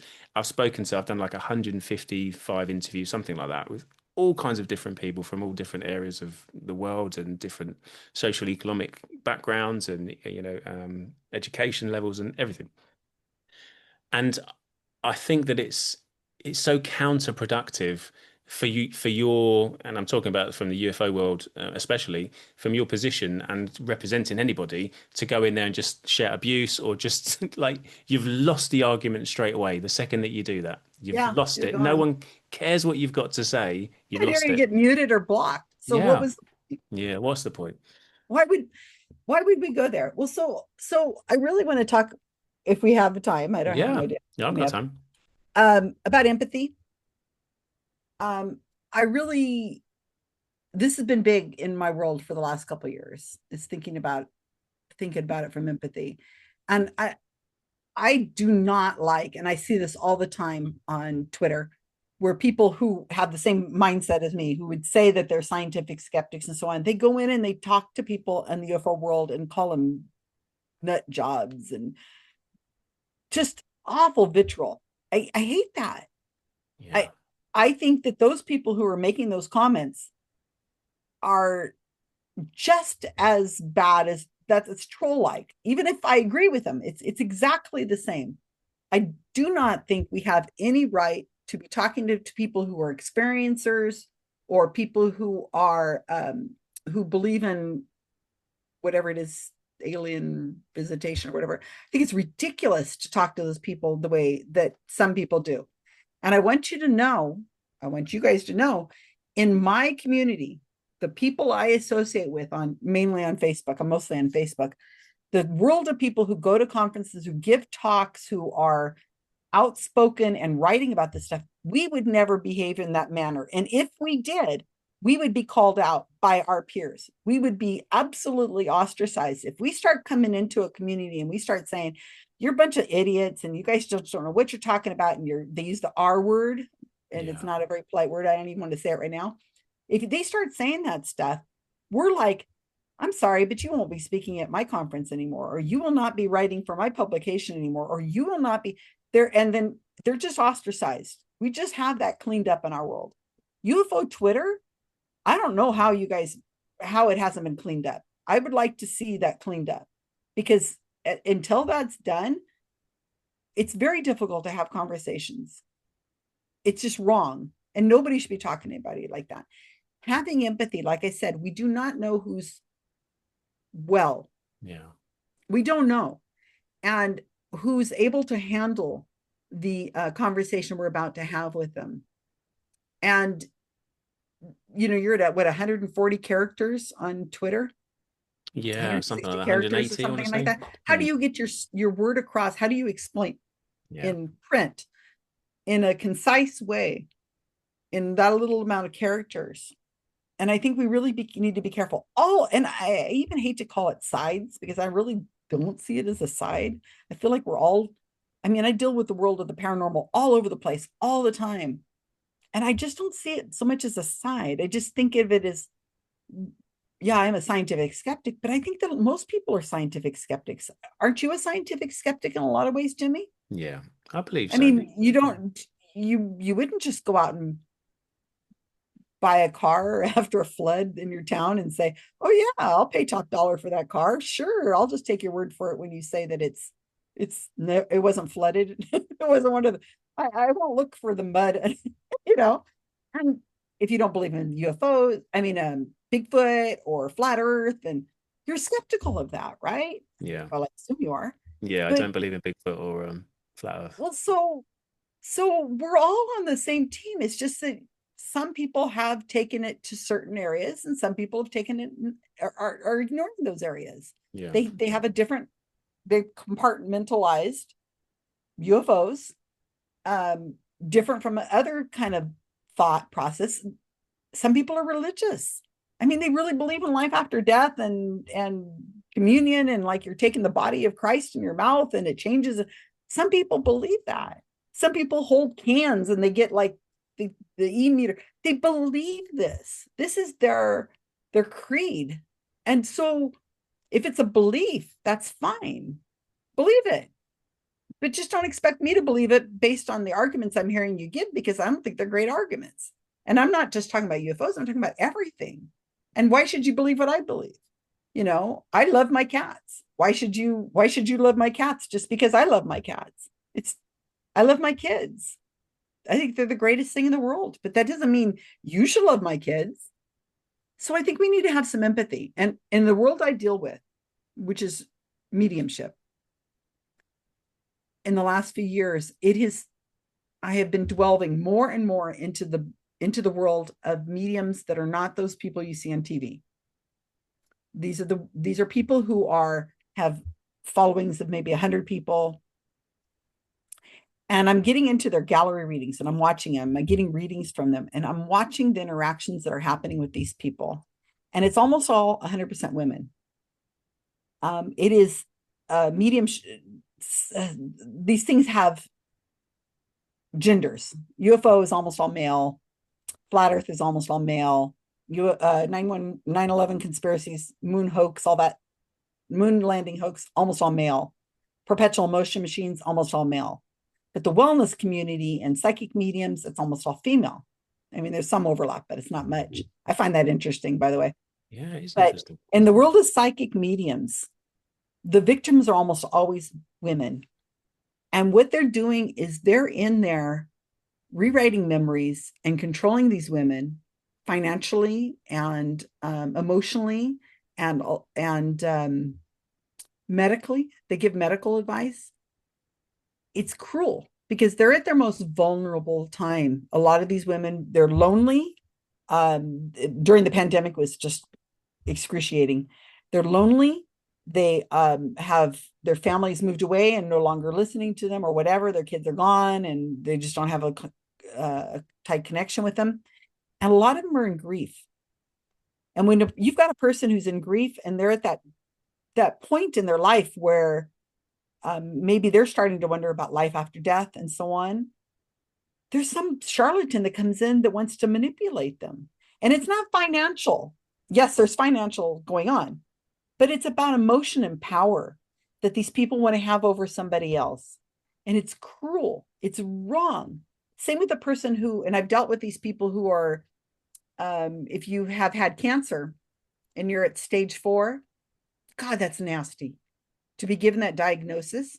Geez, any diagnosis with cancer is horrible. I've had cancer. I've had stage 2 cancer. And my partner just died last year from stage 4 cancer, prostate cancer. So if somebody is going to give you a ray of hope, like, shove this thing up your behind and get a coffee enema and, or put black salve on your face. Oh, I shouldn't use the word. Because it's going to demonetize you. I didn't say that word. It's like no on YouTube. If you put this creamy stuff on your face that's supposed to, it eats at your face. It'll eat into your body. These kinds of things all need to be dealt with. Somebody needs to explain it, but you have to understand these are victims. In the world of mediumship, some of the mediums are actually victims themselves. And I don't think people understand that. They bought into it and they think that they are helping people. It's just cruel. And until we get to a point where we can understand that and look at people from an empathetic way, I don't think we're going to move farther forward. It's important that we start talking to each other. And I'm glad that we're able to do this interview, for the 5 people who are probably watching it right now. Well, Like, I mean, who? Susan Gerbic? What's No, that? when I said, I'll be honest, when I said I recording live, I record live as in I record, Yeah, yeah. but I put it out It's later. got So it's not live now. not live now. Otherwise, Yeah, I'd be yeah. getting tweets right now. People Oh, people going, there'll be a few people that watch it, Susan. So they're in the hope that we're having a massive raging argument. How dare you? we could do that. Cats versus Yeah, dogs. Come on, Jimmy, yeah, let's go at it. No, I like yeah. dogs. I just I don't like have it. dogs. I love I dogs. like dogs I've too. got three. So I've got three I can beautiful dogs. oh, you have three. That makes you Yeah. officially something. I don't know. I don't know. Three kids and three dogs. It makes me the living in a madhouse is what it makes. And that's Absolute what life's all madhouse. about, right? That and the Yeah, hokey I love pokey. it. I wouldn't have any You guys different. don't know what the hokey pokey is over there, No. right? I did a lecture in New Zealand or Australia, I can't remember, a few years ago, and I mentioned the hokey pokey, and they were like, somebody came over afterwards and they said, "Why are you talking about an ice cream?" I didn't get that hokey pokey restaurant reference, and you're like, "Hokey pokey is an ice cream?" And they're like, "Yeah," and I'm like, "You've never heard of the song, the hokey pokey? Put your right foot in, put your Yeah, right I've heard the song. foot Yeah, do the hokey turn all pokey and around." return The around. hokey, Yep. yeah, and that's the hokey, and we're doing the hokey pokey, and that's what it's all about. Eee. Anyway, okay, so that went over the heads of everybody who's not in America. Sorry, folks. Yeah, yeah. I But think, yeah, so did we cover Wikipedia? Do you guys yeah, understand? I think Do you so. have I another think so. example? Let's briefly talk about that Costco guy, because You know, I don't everybody, know about that one. oh, it's he wrote this book. He ghost wrote a book called something Roswell, the day after Roswell. Oh, Corso. Corso. Yeah, yeah, yeah, yeah. Philip Corso. I Philip was Corso. my mind. I'm thinking Costco. That's a store over here. Corso. Never heard of this person before. Never heard of the book before. I have clueless. I only know these things because you guys keep talking about it on Twitter and tagging me and accusing me, and I go, "What now? Who am I gonna look at?" Can you guys please just do your homework and look at the TALK, left hand side of every Wikipedia page? I assure you that has always been there. You're going, "What? I never noticed that." Anyway, the day after Roswell. Okay, so let's talk about this because everybody's been tagging me about this thing. And you answer somebody and they go, "Oh, okay, I get it now." But then somebody asks you the same question later. "How dare you? How dare you?" And you're like, what are you talking? I just answered that question. "Oh, okay." Then the next person, "How dare you?" You're like, okay. So after I looked into this man named Philip Corso, Corso, had a Wikipedia page from who knows when, a long time ago, back in the day when people weren't so strict about the rules and enforcing the rules. His Wikipedia article did not have notable citations. In fact, from what I understand, there were no citations. Somebody just wrote it like on a Word document and posted it. It might have been that bad. I don't know. I never really looked, but reading over the talk page where the editors talk to each other, anybody can look at this talk page. You do not have to have an account. So what they did is they went through and they found this article. No idea how. Some interview, somebody just happened to see it. And then you get interested and then you go and you edit it. That's how it is. There's no conspiracy. There's no list. Sorry, everybody. I mean, it might feel good to think that there's a list of that people are going through, but no. And so it says, okay, so it says here, there are no inline citations for the Corso Wikipedia page. This is the human being, Corso. The list of references are entirely non-reliable sources. It says, and all of the things that are reliable source, what we would consider a reliable source, a good citation from an independent organization or agency that has journalistic integrity. That's a long way of saying reliable source. All of them relate to the book, The Day After Roswell. So the book has notability, and the standards for writing a Wikipedia page for a book are less than for a human being. Human beings are very difficult to write a Wikipedia page for. They really have to stand out. But a book, the standards are a little different. So they said, well, in the conversations that you guys can all read, it says here that the book is the notable thing. Philip Corso is not the citations don't show that he is notable. So let's merge all of the stuff about Corso into the Wikipedia page for the book.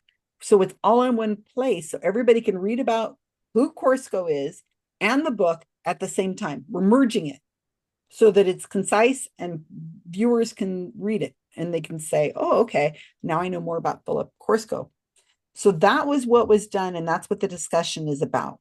The citations, there wasn't citations for Corso himself personally enough to write a Wikipedia page. So that's what happened. So yes, the Wikipedia page for Corso does not exist anymore because it was merged, and all the edit history, everything was merged into the book, which is where it should be.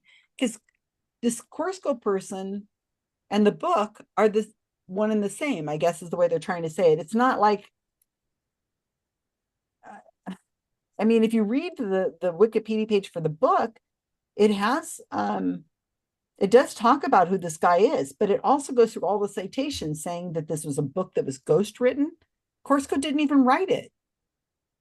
So if his claim to fame is that he wrote this book, well, okay, he didn't. But it does talk about who he was. He was an Army intelligence officer who served briefly as a deputy chief of Foreign Technology Division. He was born in California. He's in the Army, was in the 19... I mean, it talks about him, and they're all cited. It's cited to good sources. So if somebody really wants more information about this man or the book, you go to the citations and click on them, and you're there. So don't trust Wikipedia. You trust the citations at the bottom. Wikipedia is a starting place, people. It is not the give all wonderfulness that it will always exist as you see it. I hear people saying we should archive this in the Internet Archive. Okay, why? The Wikipedia pages are all transparent. Hit view history. That's the upper right-hand corner. There's a tab. It says view history.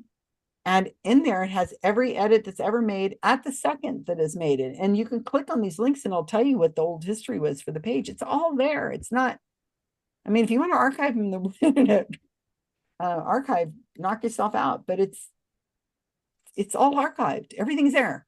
Yeah. There. And if you have a question about it, the answer is right there on the talk page or in the edit history. Or you can ask me or ask another editor of Wikipedia. I mean, I don't know what else to say. It was merged because Philip Corso did not have enough citations himself to have a Wikipedia article, so they merged them together. No, I didn't merge them. Oh gosh, who's this William Burns? Somebody who's also mentioned on there. Oh, it's up for deletion. Oh my God, you guys, this page is up for deletion. I knew it. Oh, no, I knew it. I knew it. I knew it. I knew Breaking it. news right here. And here's the conversation. And if you look at William J. Burns, Birnes, I guess he's the guy who actually, he's a longtime editor of UFO magazine and has appeared on many History Channel sci-fi shows. Unfortunately, his biography of living person is sourced entirely to non-reliable sources, with the exception of a single livescience.com reference, which merely quotes him about UFOs and doesn't contain any meaningful biographical information, thereby following some rule of Wikipedia. So then there's this long conversation. You guys can participate in these conversations, but you have to follow the rules and be kind, and you should know something about Wikipedia editing before you try to get into these conversations, but it's all here. And so there's votes. They vote. The Wikipedia editors vote. And you guys should look at this. William J. Birnes. And I'm clicking on it for the first time right here with Jimmy. And the conversation, so there's an argument. Somebody's making this long argument about why we should keep it, where we shouldn't, like talking about it. And then there's another vote by somebody. It says a comment. And this is that Chessfield editor that everybody thinks is mine. I don't know who he is, but he does seem to like Wikipedia UFO pages, but he's not one of my people. And it's obvious he's not one of my people. I think he's an admin. Let me see. Yeah, he's an admin. Come on now. Jesus Christ, you guys. Admins, to become an admin of Wikipedia, that is like serious work to become one. So anyway, So Chesfield is making a comment. He's making a comment.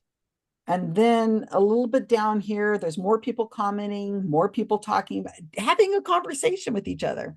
And then down further, it has one of the editors who says, I think we should keep this article for now. Based on the above discussions, it appears there's more to his career than is currently in the article.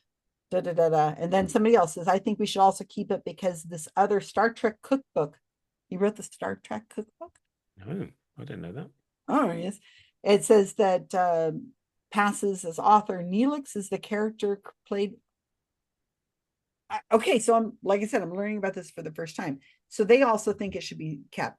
But these are conversations amongst editors making really good rational reasons of why things remain the way they are.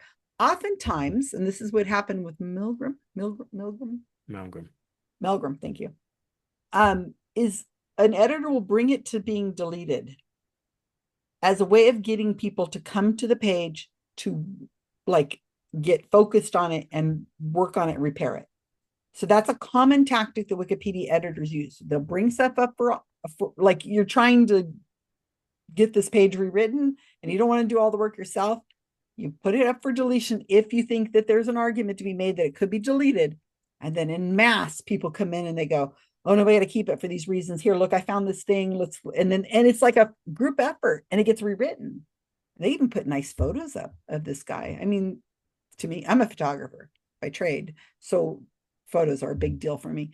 So that's how it's done. And then when it's done, and it's in great shape. And maybe 5 years from now, it'll need a refresh. Well, if the guy had still been alive, if people write more about him, well, then it needs to be added as it goes. And if the tide turns and he's become a hero or whatever in the media, they say, oh, well, we found all this reference to him being he wasn't braggadocious. He actually did all the things he said. Then that'll change.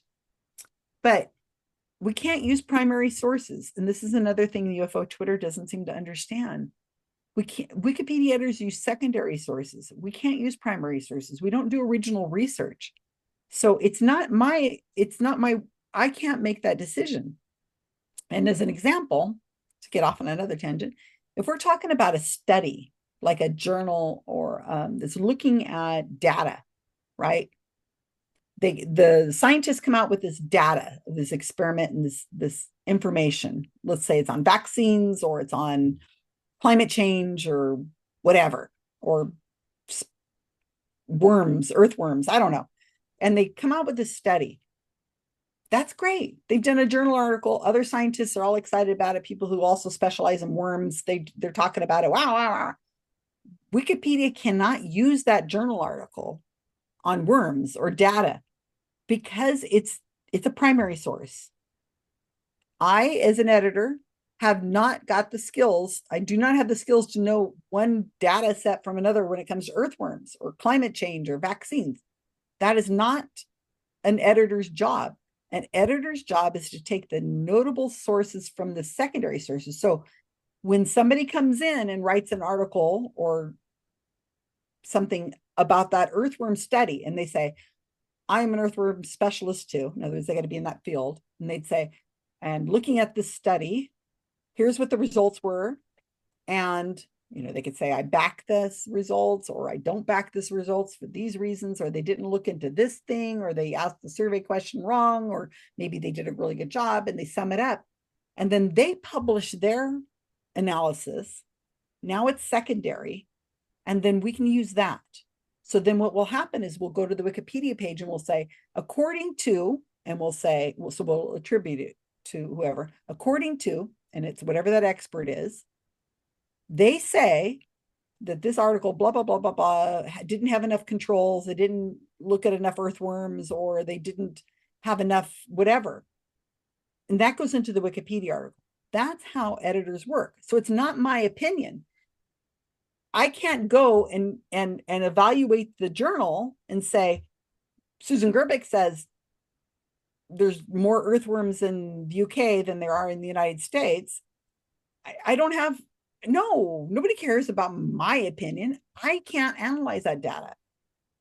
So when people say, in UFO Twitter, well, I have did a FOIA request and I got the information that says this thing, so we should be able to add it to Wikipedia. No, you cannot use the FOIA request. It's a primary source. I'm glad you got the document, but until somebody within journalistic integrity writes about that FOIA request you got, the information you got, we can't use it on a Wikipedia page. So we have to wait. And it's frustrating. It's time consuming. So so we cannot, and most people, Jimmy, cannot get their minds around this. Why is it that Wikipedia uses secondary sources and not primary sources? It's because the primary sources would have to be interpreted by the Wikipedia editor. And if it's interpreted by the Wikipedia editor, then we're putting our own spin on it. So we're able to cherry pick what we want to fit the narrative that we want. So we would say, see, Max using a mask did or did not help in the spread of COVID during this thing. I do not have the skills to be able to say that. I have to wait till somebody who is a virologist, who's notable in their world, who says, according to this study that was done of 1,000, patients and whatever, they say this analysis is good, or this analysis is bad, or this analysis is mixed, and here's the reasons why. Then that's quoted. And I don't know how to get that around to people, but Wikipedia cannot put the opinion of the editor in. And so that's why I kind of don't understand why I get attacked so much. But I think that's part of what it is, and a lot of what you've been saying is that they're worried about my influence. Yes, of course I can steer it a little bit, but there's always another editor who may have a completely different viewpoint than I do that will change it. I understand. It just isn't going to happen. There's thousands of editors who are changing these things. So yes, in theory, and maybe for a few minutes it'll say that, but then it comes around and gets changed again. Only certain pages are locked, and they have to be like really heavily vandalized or heavily like I said, with Mormonism or Scientology, there's a consensus that's been achieved. We're locking this page because we don't want to have to deal with trolls all the time. And those pages are going to get a lot of trolls. So primary sources, that's what the UFO community seems to be interested in. I saw this video, or so-and-so released this video. No, we can't just take it at their word. You have to have somebody analyze it. And then they come in and they write about it. And then we can use a Wikipedia. And then somebody else comes in and writes about it. And we'll say, according to so-and-so, this thing, we say it. But according to so-and-so, they think, and then there's also this person who's also an expert who says this thing. So a lot of Wikipedia pages will have multiple attributions to multiple people who have all had journalistic integrity and are publishing in that way. So we can't use a blog, we can't use a website. It has to go through these citations. And the person who is making the argument, who we're quoting, should be Wikipedia notable themselves on that subject. So, like, for example, McWest, he has a Wikipedia article. So we can quote him on UFO if he publishes in a place like someplace that has an editorial standard that would make it Wikipedia notable. And I know that's going to freak everybody out. But that's why Ross Coulthart is able to have, he can say stuff, and he's got a Wikipedia article, and he's publishing someplace that supposedly has journalistic integrity. Then we can turn around and say, we can quote him. We can say, according to journalist Ross, R-O-S-S, Coulthart, he says blah, blah, blah, blah, blah. But then again, if somebody else says something, we say, but according to blah, blah, blah, blah, blah. And it's all there. Wikipedia wants to be as transparent as possible for people to be able to get all the information, follow the citations. But we just can't allow primary sources or blogs or websites or other stuff. Places like the don't you have a newspaper over there? It's called the Daily News, or Daily Fail, Daily Mail. Daily Star, Daily Mail. Yeah, we've got the Daily So, Star and the Daily Mail. They're sort of so the Daily Mail tabloids.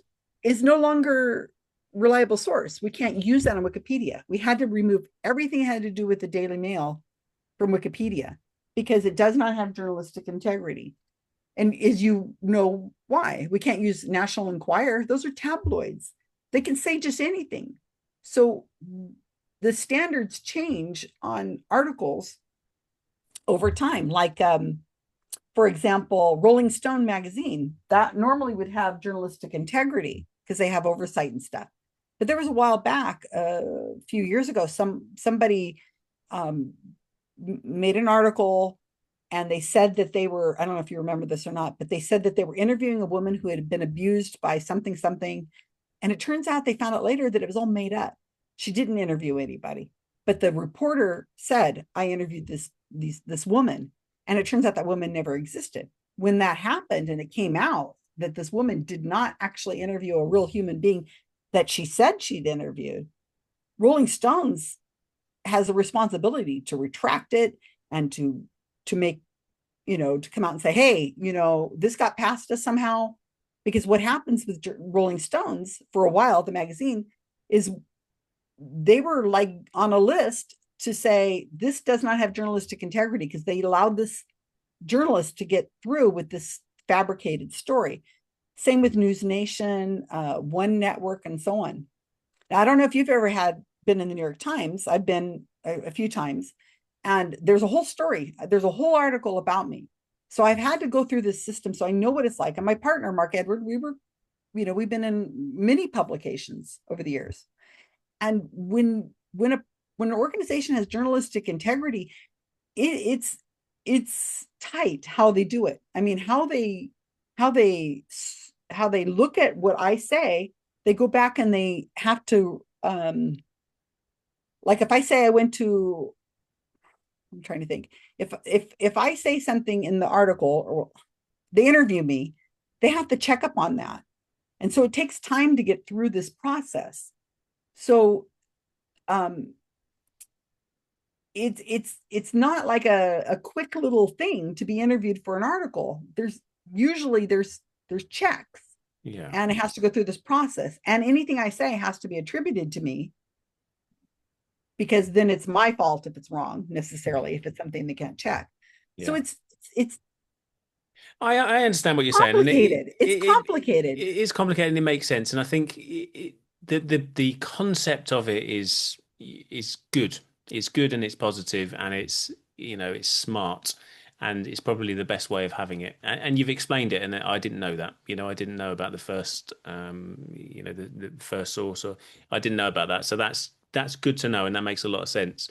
But I guess the overall feeling that why people have that negative feeling towards it is because, as you said before, it's that slight ability to be able to steer it in one direction, and sometimes that's all you need in order to try and change a narrative a little bit.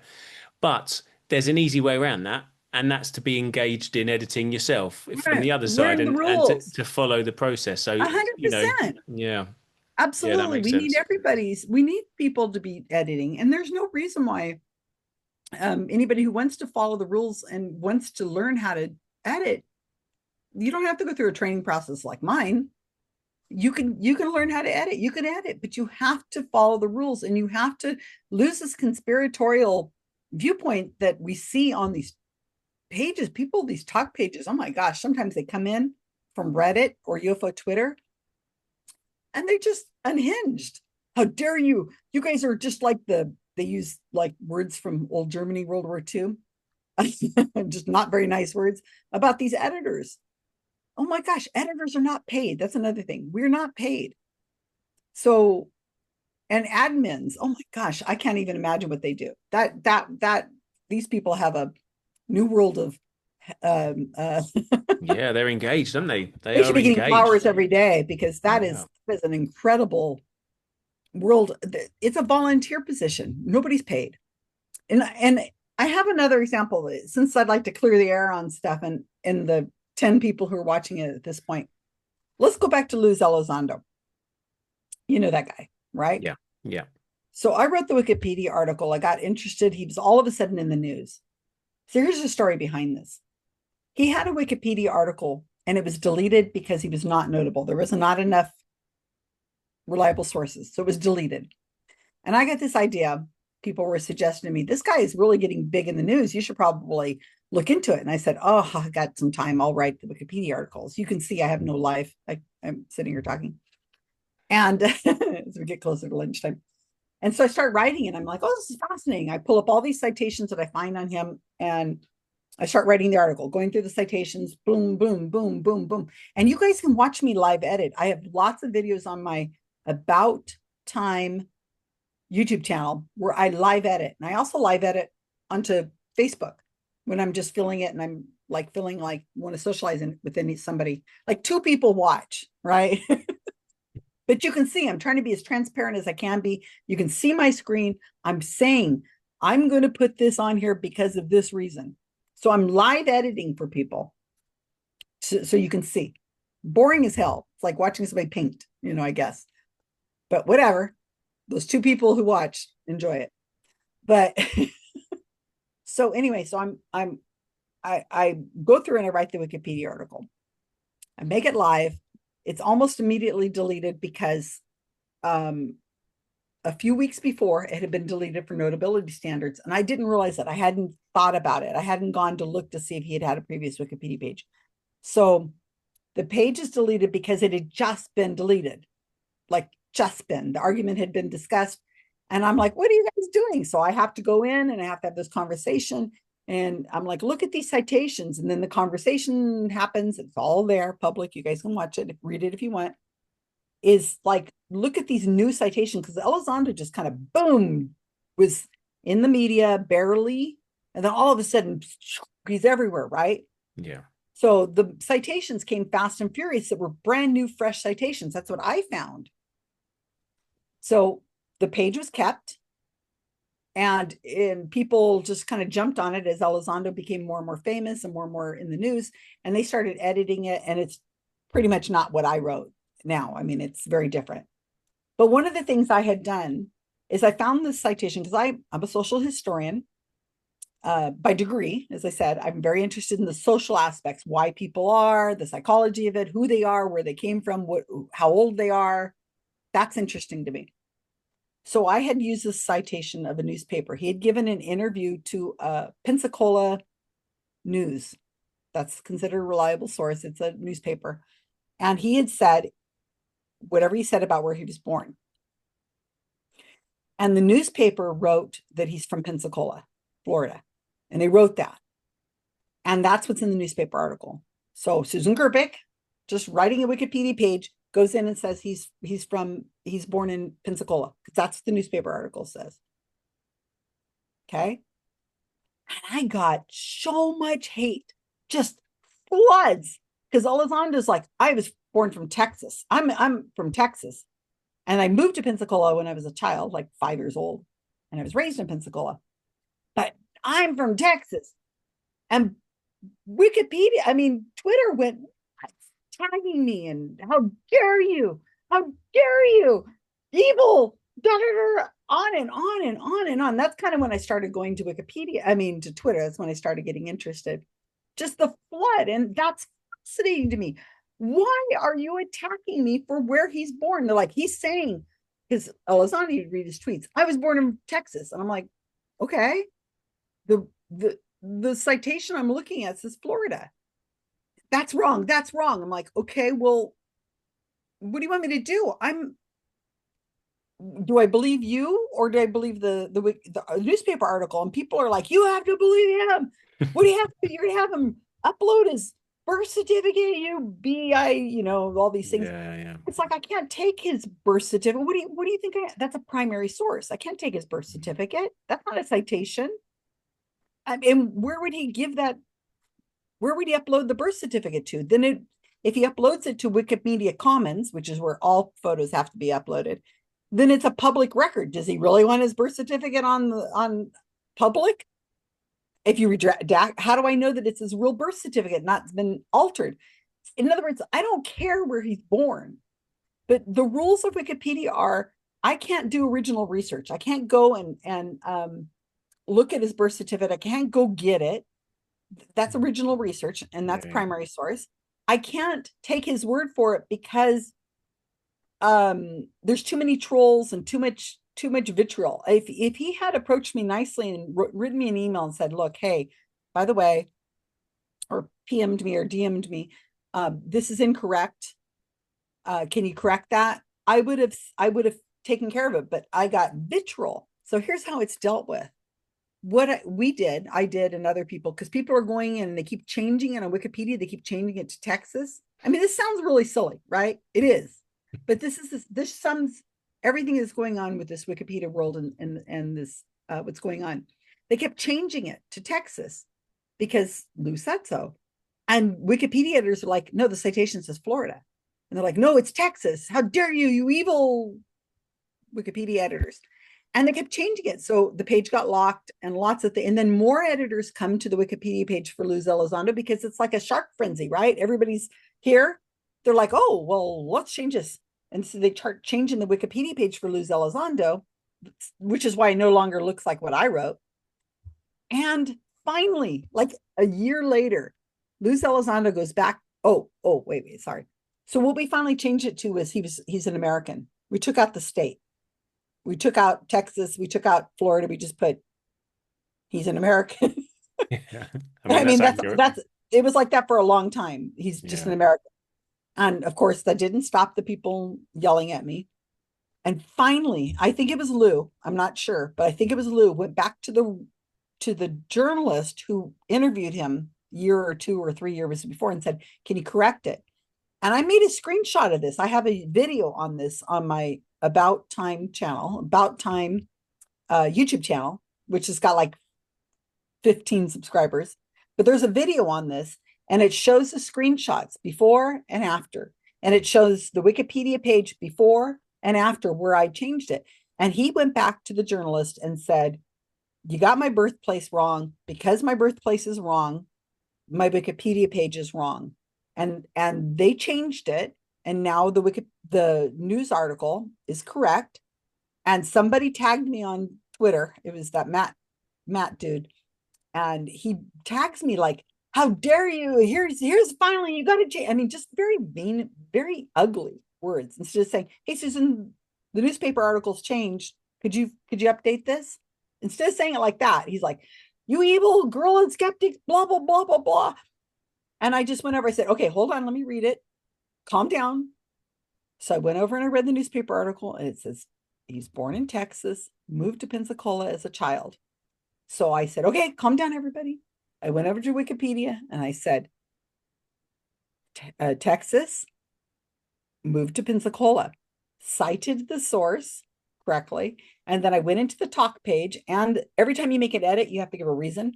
So I wrote in there, I said, I'm changing this to Texas because the newspaper has now corrected itself, and it is correct according to this newspaper, Pensacola News.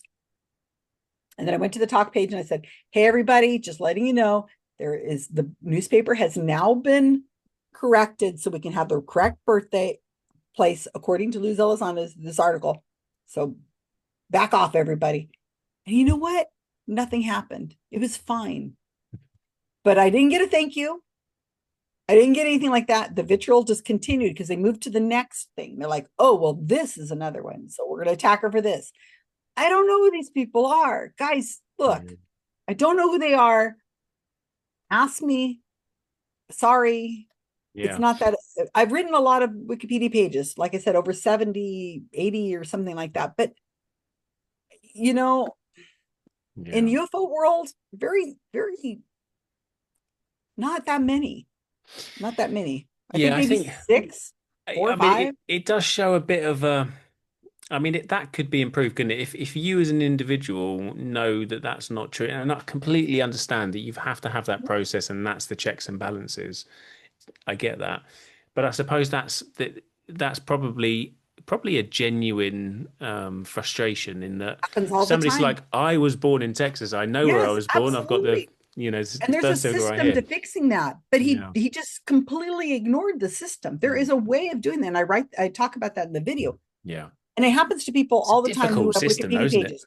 If it's wrong, if something is wrong, and it happens all the time where people will say, you're interviewed by a reporter and they get it wrong, something basic like I just the gender of your child, or they say, oh, he's got 2 girls. It's like, no, he doesn't, he has 2 boys, or on and on. All that stuff that happens all the time.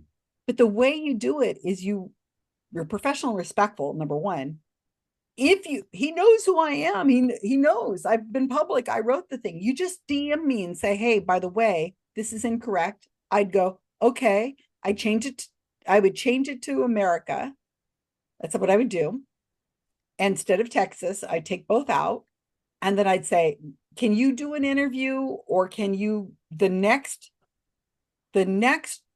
time you're interviewed for something, anything that's going to be in print or in a place where I can get the citation, can you just please say, by the way, I was born in Texas, in this place in Texas, the city, I think of San Antonio, and I moved when I was 5 to Florida, and then send me the link to that, and we'll make the change, and nobody will care. It's just boom, it's done. Or if you don't know who the editor is, an editor, then you write on the talk page, you guys, and you just say, hey, I am Lou Elizondo, and I was actually born in San Antonio, Texas, moved to there, and this is wrong. Could somebody fix this for me? And then another editor would respond saying, well, number one, we don't know you're Lou Elizondo. How do we know you're Lou Elizondo? But if you are Lou Elizondo, you can either go back to the journalist who originally made the mistake, or the next time you do an interview, could you please just say, oh, by the way, I was actually born in San Antonio, Texas, and I moved to Pensacola, Florida when I was a child. And then just when that's done, just put the URL to the citation, and some editor on Wikipedia will fix it. In the meantime, let's just change it to America until we have better knowledge. That's how it's done. But UFO Twitter wanted to see a conspiracy. I'm like, oh my God, I don't care where he's born. I mean, why do I care? But no, that started it off. And then some people started just attacking me over this crazy stuff. But you're right. It happens not just to Luz. It doesn't have anything to do with UFOs. It happens all over the Wikipedia. My God, you guys, you're not that. There's more to the world than UFOs. There's tons of information out there. There's tons of Wikipedia pages. Can you imagine? Think about what happened to all those virologists during the COVID years when we had all that lockdown. Do you know what kind of hate and vitriol the people who are trying to design these vaccines took?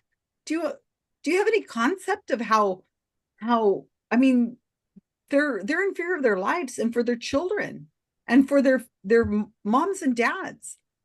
Why are we hating on these people? Yeah. I just don't get it. No, I know. I understand. I know what you're saying. And I don't get a lot of that either. And I think we're very sort of focused on the UFO subject. I am anyway, and a lot of the people that I communicate with, but aside from that, I have a lot of other interests. I just, happen to spend a lot of my spare time on this subject, and I think it's important that people listening. It is fascinating. I love it, and it's the exploring the unknown. The reality is that look, there's gonna be science that we don't understand. To assume that we know everything about everything at this point, 2025 is just crazy. We're gonna find starting out, dude. yeah, We got we're gonna lots to find some go. stuff, but it's being skeptical, but being open-minded. I think that's really important as well. But in terms of like the social media stuff, I think it's important to recognize that the loudest voices are just they're very loud, but they're a very small part. And from all different angles, from people that believe and people that just want to debunk everything to people that are sort of in the middle that, it's interesting and I want the scientific side of it.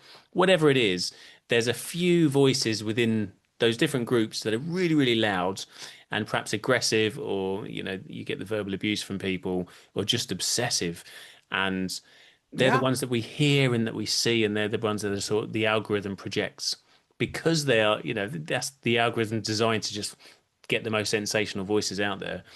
And but I think the vast majority, certainly people in the UFO world, and like I say, I speak to a lot of them, they're pretty much in the middle. They're pretty chilled out. Mhm. They're just inquisitive. They're curious. They want to perhaps have seen some things that just don't make any sense, Mhm. and want to look into that. And I think that's the majority of people. Unfortunately, We should be because of talking to your each other. yeah, exactly. But because of your stature in the community, and It you has to have be stature. What are you you have. talking about? I mean, In the skeptic community, in I the, am known, but yeah. I'm just Susan Gerbic, baby photographer, cat owner. His No, but what birthday's I mean today. is, like we were I'm saying before, nobody. like representing like the state or representing a difference of opinion or representing skeptics or whatever it is that's the in thing at the time. When we point to like the police as an example, Oh yeah, a yeah. riot, like at a riot or something, rather than the state have made a decision, but it's the police that are there, so we're going to shout at those guys. It's the same Mhm. kind of thing, and it's that group mentality, isn't it? But I think it's really, really useful for people to recognize that actually people that are on the skeptic side, there's some really, really, really, probably almost certainly the vast majority of people are really reasonable, really kind, really empathetic. But I I'd think it's like to think also so. the other side of it. People in the UFO community are very much the same as well. Um, I'm sure there's a lot of really nice people in the UFO, and I've interacted with them absolutely, yeah. and the same all over. Oh my God, I got 20 plus notifications and Yeah. on Twitter. I can only imagine what it is I'm being attacked. I get these notifications, Jimmy, and I travel a lot. I do a lot of talks.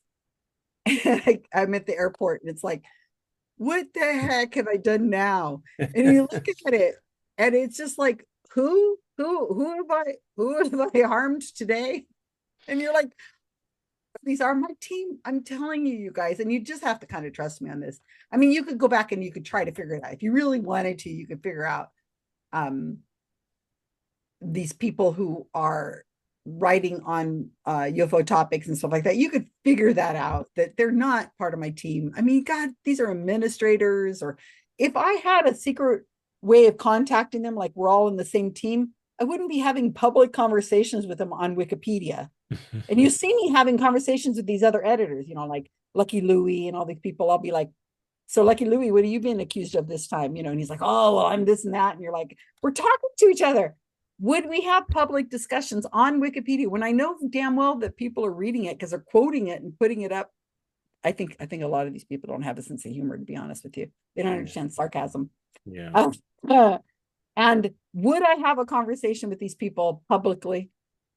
I mean, if I could just reach out to them and talk to them on Messenger or DM them. No, of course. Well, unless it's like Princess Bride, where they have the poisons. You just want me to drink out of that one because you know that I probably, but maybe it's actually, but maybe you knew, and because you're left-handed, and because if you want to go down that conspiracy rabbit hole, good luck. I mean, that's a deep hole. But a lot of us are just I'm telling you, and if you don't want to believe me, I don't know what else I can possibly do. You could double check. You could actually read the talk page and look at the history of the page and see instead of, Yeah. I mean, Well, right I could there. ask you, or I could go to a second source and then go via that way. You could use secondary sources. Follow the citations at the Yeah. bottom of the article. Do not read the Wikipedia article and trust it as it is written. Hello, go down to the citations. It's a starting place. If you want to know about your favorite porn star or your favorite Pokemon character, it's all there. But don't, at a certain point, Jimmy, we have to put some responsibility on each other, on ourselves. Yeah. So if I'm reading something in Chat GBT, we know it hallucinates. We know that is not necessarily accurate. Double check, especially if it doesn't make sense. But if it's something like, like Lou's with his Texas versus Florida, I mean, why would we challenge it? He's got to be born somewhere. Yeah. Why would I care if why, of course I'm not going to check it. It means something to Lou. It's important to him, but it's not in the worldview. It's not going to be life changing. Maybe where he was raised, maybe they want to claim him as born theirs. I don't know. It doesn't make sense. why are people getting so hot and bothered about something like that? And then I don't know. I think it's Can't just even keep power, up. isn't it? It's a perception of power, and it's a perception of Well, powerlessness. I, possibly. Now, interviewed a man. Oh my God, just glanced at Twitter. Oh Lord, Jesus stuff, people. Let me move that notification so I don't have to look at what they're calling me today. If goodness, get a puppy, people. They'll wear you out. You will sleep better. I promise. I don't understand. That must be really hard on your life if you're always full of such hate and vitriol. I don't So, understand. Yeah. so the flat earthers, right? I don't know. Did you follow the flat earth community, the final experiment? No, I They didn't went to know. Antarctica Oh, in to the see if you summer, could see the the 24-hour curvature. sun. God, Yeah. that was interesting. No, they wanted to see if the sun was in the sky 24 hours. Oh, really? So yes, so you follow the UFO community. Talk about interesting psychology. So right, final experiment, you guys check this out. It was a huge, the skeptic community followed it like crazy. So this pastor in Denver, in Colorado, had this idea that he would send a person who is a prominent flat earther to the Antarctic in the summer. So that'd be December. And they funded it, $35,000 it took. So what happened is they didn't realize it was going to be such a big deal. They funded, I think, 4 prominent flat earthers, some of the most prominent flat earthers who'd been doing it for years and years and years. In the flat earth community, if the sun is in the sky 24 hours, then that disproves the flat earth model map that they use. So in other words, you can't rectify a 24-hour sun and the flat earth. It just can't happen. Don't ask me about the physics and the math of it, but that's true. So then science people, some 4 science prominent people in this world of science went also. So they went, like 8 people went to the Antarctic, filmed every second, just about. They had cameras all over the place filming the 24-hour sun and their interactions with each other. And they got together and they made friendships. They formed friendships, and it was a wonderful experiment. Okay. While they're there, one of the most prominent flat earthers, his name is Jaron, and he said, I think I'm gonna have to rethink this. I think the flat earth model must be wrong, because there is a 24-hour sun. And when they were in Chile waiting to go to the Antarctic, they could see the way the sun was moving and stuff. And he says, I think I'm gonna have to challenge my thoughts. He started challenging his thoughts. He's been a prominent YouTuber on flat earth for 10 years. Wow. So he's in the rabbit hole big time. He doesn't believe that we've actually gone to the moon, all kinds of conspiracy stuff. So anyway, after he comes back and he thinks and he compresses about what the experience he went through in January, he says, I'm done. I can see the community for what it is. And I can see that flat earth is not a viable. That's not science. Yeah. And what happened is he got attacked by his own community, people he considered his friends. I mean, the vitriol he received was incredible. And that was kind of what made him say, look, we were friends. We've been on each other's channels. We've hung out. We've done gaming nights. And you're attacking me? I'm telling you, I was there. They're like, no, that was all fake. It was the sun was created by, they've got so many excuses. I mean, just that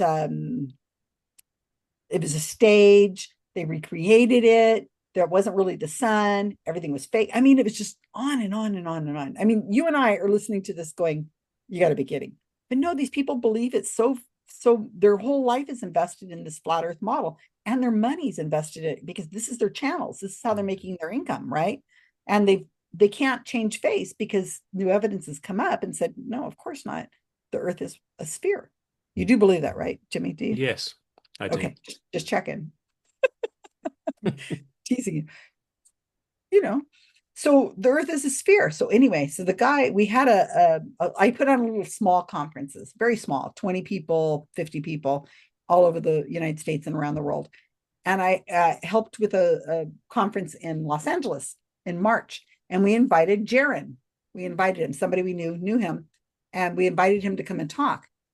And the things he told us was so interesting because he told us from the perspective of being a flat earther, what he thought of the skeptic community and what he thought we were like. And he wasn't having conversations with this. He was just reacting because he felt like they were attacking his worldview. I guess skeptics probably were attacking. I don't know. Some were kinder than others. Some were mean and called him an idiot, and somewhere in between. But anyway, here's where I'm sorry. My prerogative. It's my birthday today. So I asked him, Jaron, why are people so why is flat earthers mostly male?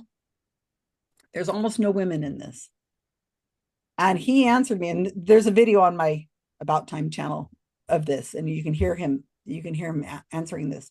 He says, because a lot of these people are men in the community, and they're not used to dealing with women who are asking questions or smart, or they've not had a lot of success with women in life. This is what Jaron says, not what I said.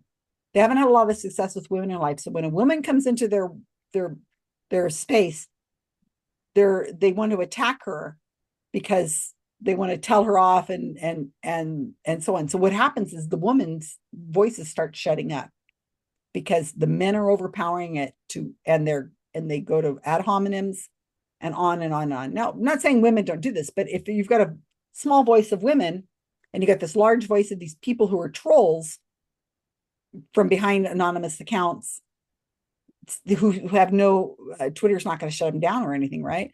They're just hammering these people down. And I think that might be true. Well, that's Jaron's opinion of what's happening, but I think that might be true with people who have rational voices who are like, but wait a minute, that doesn't quite make sense. They're getting beaten down by trolls who are just the venom, the attacks. I have a thicker skin than probably a lot of people do because of the nature of working in the world that I have, like with cancer quacks and people who harm and have killed people from their methods of harm. So yeah. This is what I'm saying is I think that's what's going on. If we can get rid of a lot of those trolls, and I think after this conversation with you, I think I'm going to start banning and blocking more people because I really don't like doing that. But I think I'm going to have to do that because this is just getting silly. If you can't have a conversation, you're done. Yeah, I agree. I completely agree. I agree, and I've tried it. I try having conversations with other people. It's like it's a lot of the time it feels as if it's just like draining your time resource. Because sometimes we will ask you a question, you'll answer it, even from my perspective, and I'll say, "Well, you're an idiot. How can you believe in that?" Well, it could be because of this, and I think this is interesting. Don't you find that interesting? And they don't respond to it. They just ask a totally different, and you just keep going around and around and around and around in circles. You never really achieve anything. You go, but what did you think about that thing I said half an hour ago?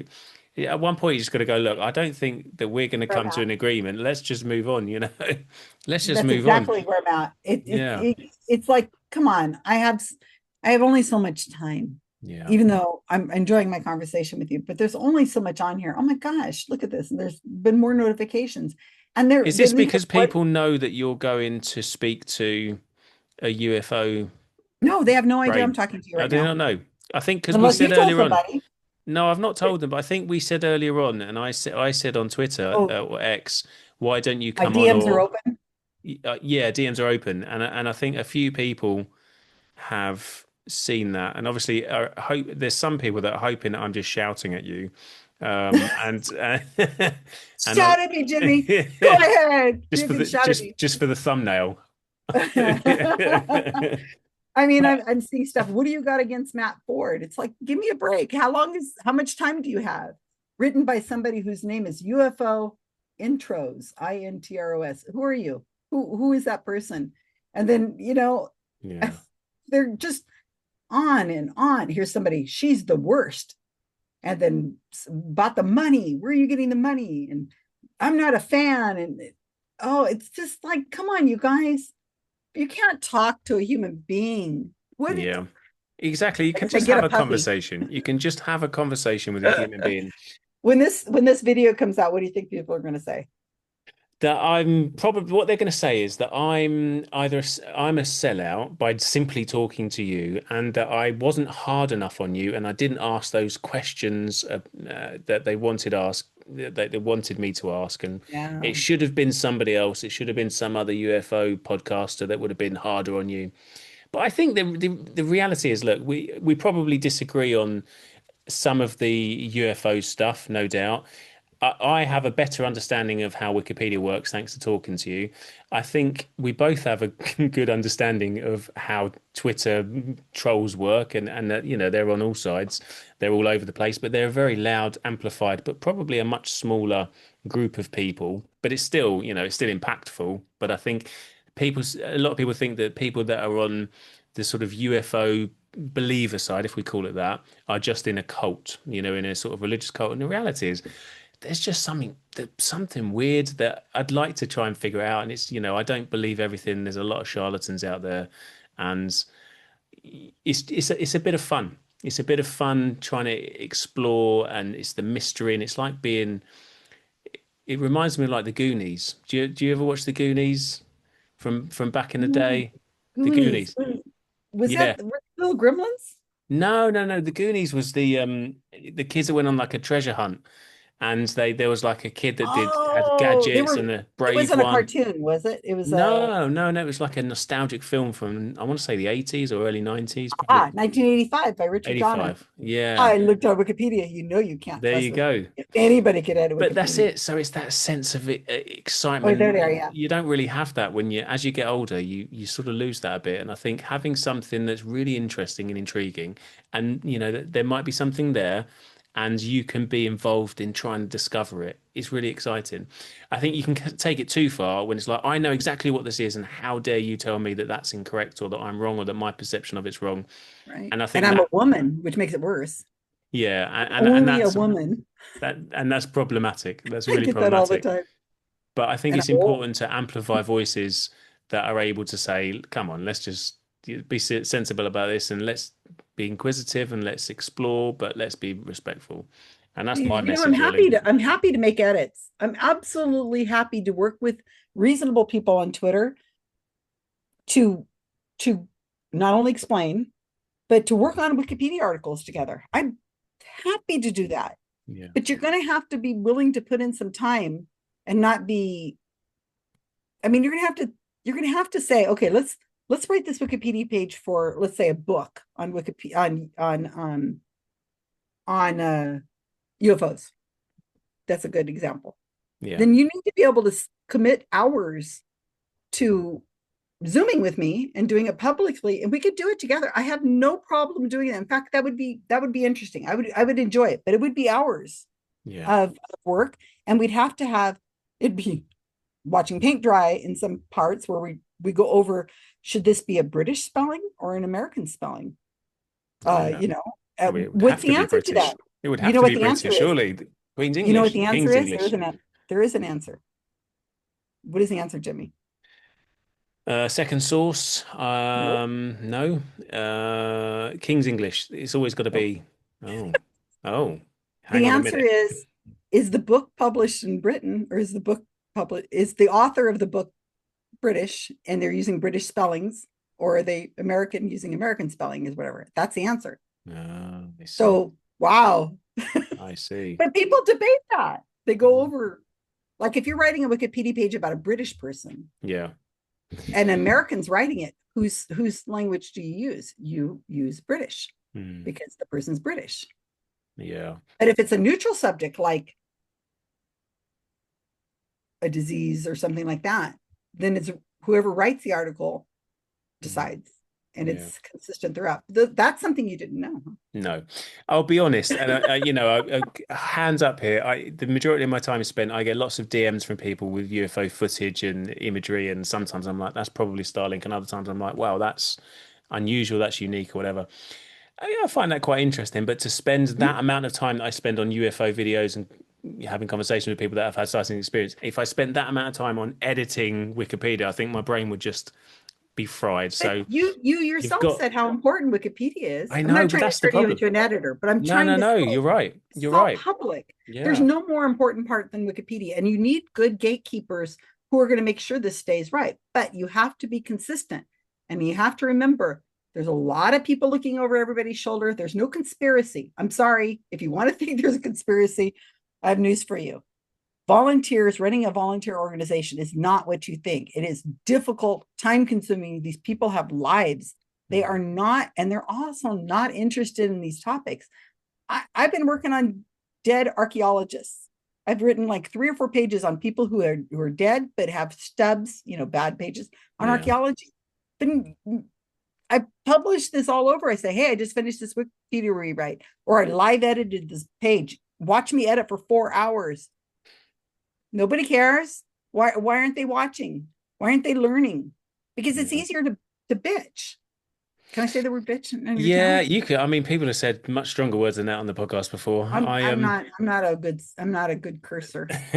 Very good at it. I'd have to consciously say I'm going to curse because Yeah. it just comes naturally. I was in, and people are like, she's not a scientist. Well, no, I'm not a scientist. And I was a baby photographer for 34 years. Yeah. And I rode a Harley for 10 years. And they throw it back at me like I care. Like there's something wrong with hard work and riding a Harley, and that I'm not a scientist. But you don't understand. I'm not using primary sources. I have to use secondary sources. All I have to have is be able to read and understand and be able to make the edits, make it correctly. And then be able, when somebody comes in and says, I don't think you quite did that right, I have to be able to say, you might be right. Tell me how I could do this better. I have to be able to deal with that. You have to be able to take constructive criticism. Yeah. I don't know, that's just how it is. I don't need a science background. Have you I'm come not across? doing science. I appreciate I've had you for quite a while now talking. So just one other question that I No, go ahead, ask me. would be useful from your experience. Have you seen, and I appreciate you've put your position across, but have you seen other people who perhaps are weaponized? And I'll give you an example. Not weaponized, who have perhaps weaponized their training, their not necessarily training, but their skill in editing Wikipedia to change things, and a lack of apathy, shall we say, apathy from other editors that don't really care too much about the UFO subject. And I'll give an example. I was had a few UFO videos out. I did some analysis myself. There was a particular chap, I won't name him, but he comes from a well-known kind of skeptical place, shall we say, and it's not Mick. And he didn't like what I was doing, so he sort of told me, "You're wrong about this and you're wrong about that." And we had this really long conversation, quite respectful. And then he said a few rude words, and I was like, "Okay, that's the end of that one."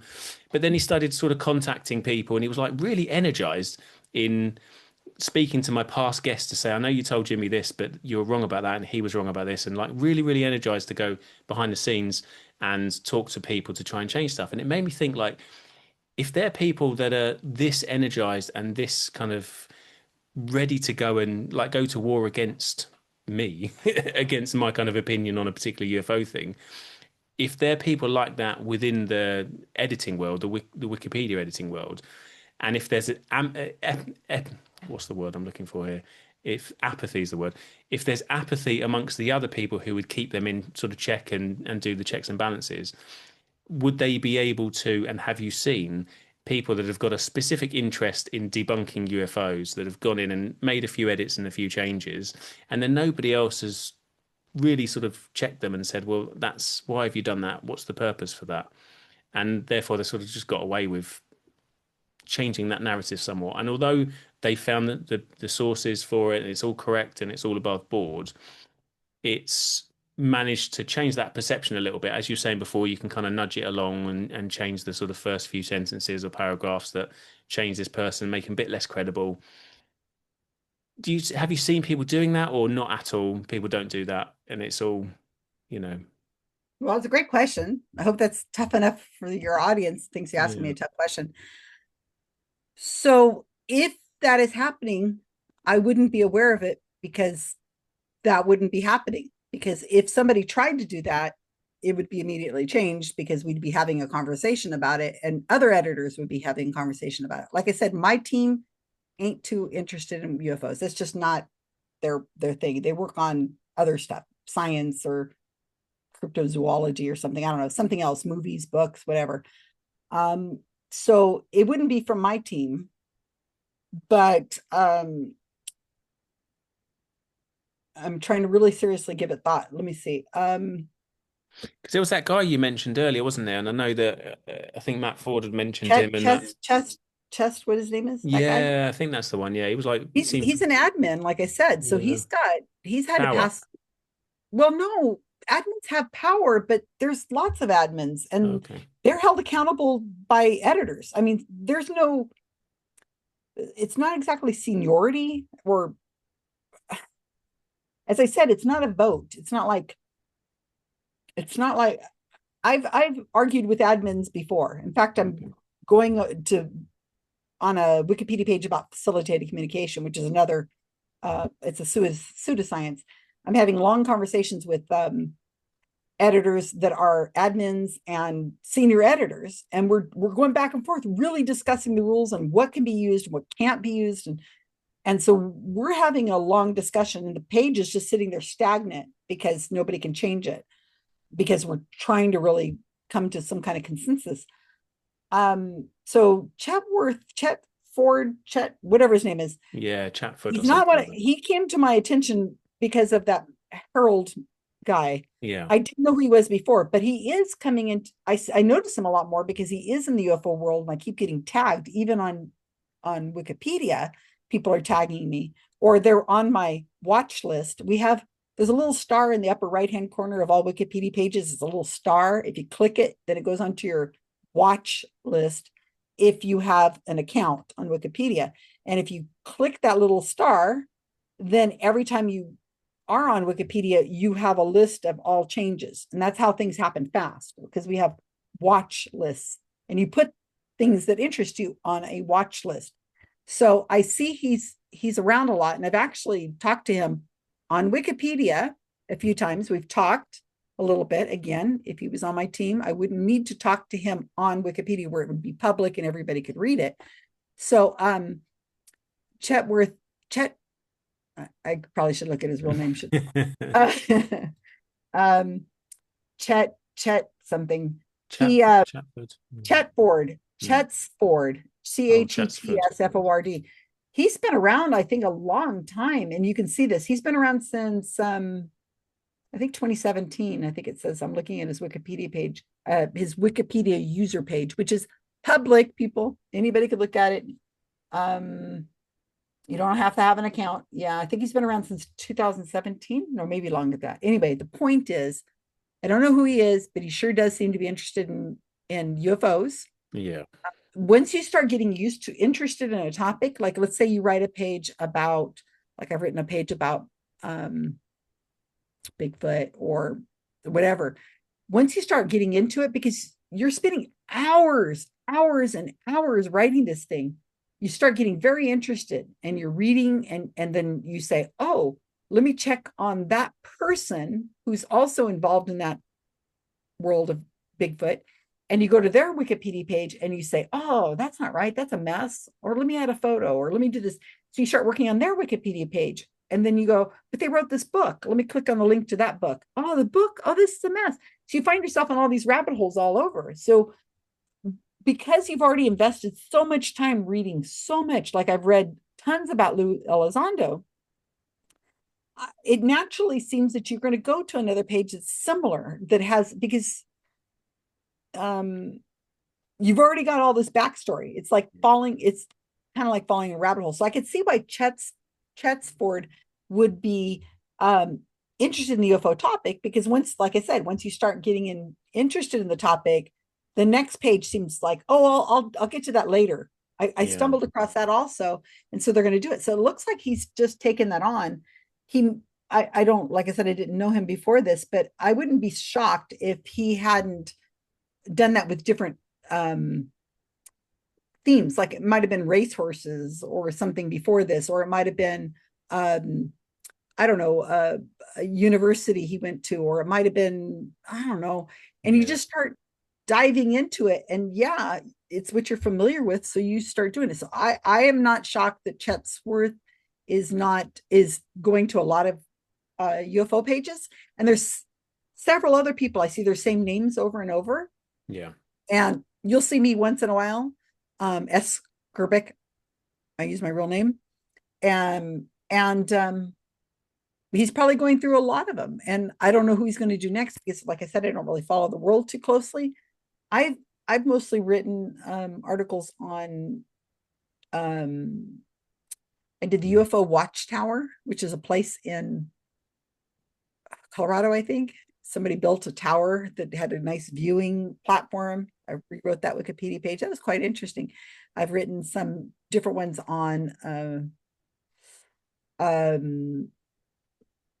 cases. Yeah. I can't even remember right now. Gulf Breeze UFO. I rewrote that using newspapers.com, citations from the time. Fascinating. Oh my gosh, it's so interesting. And on and on. I've written a few of those. And so once you start getting into it, like I said, you just move to the next one, because you're like, oh, that also looks interesting. Oh, I think I'll go to that. So, going back to your question, I'm sorry.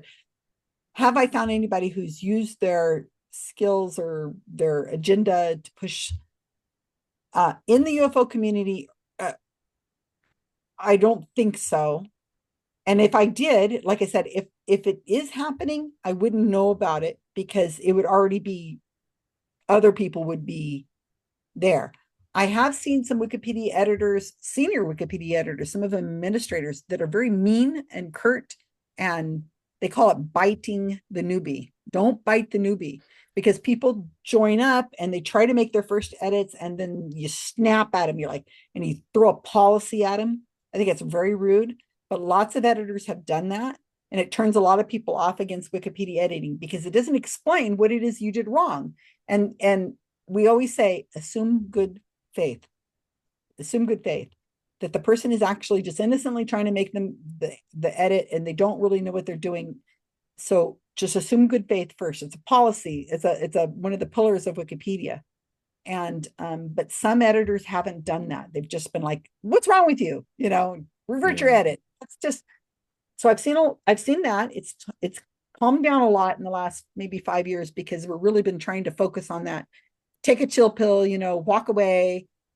They might be driving you nuts, whatever, move on.org.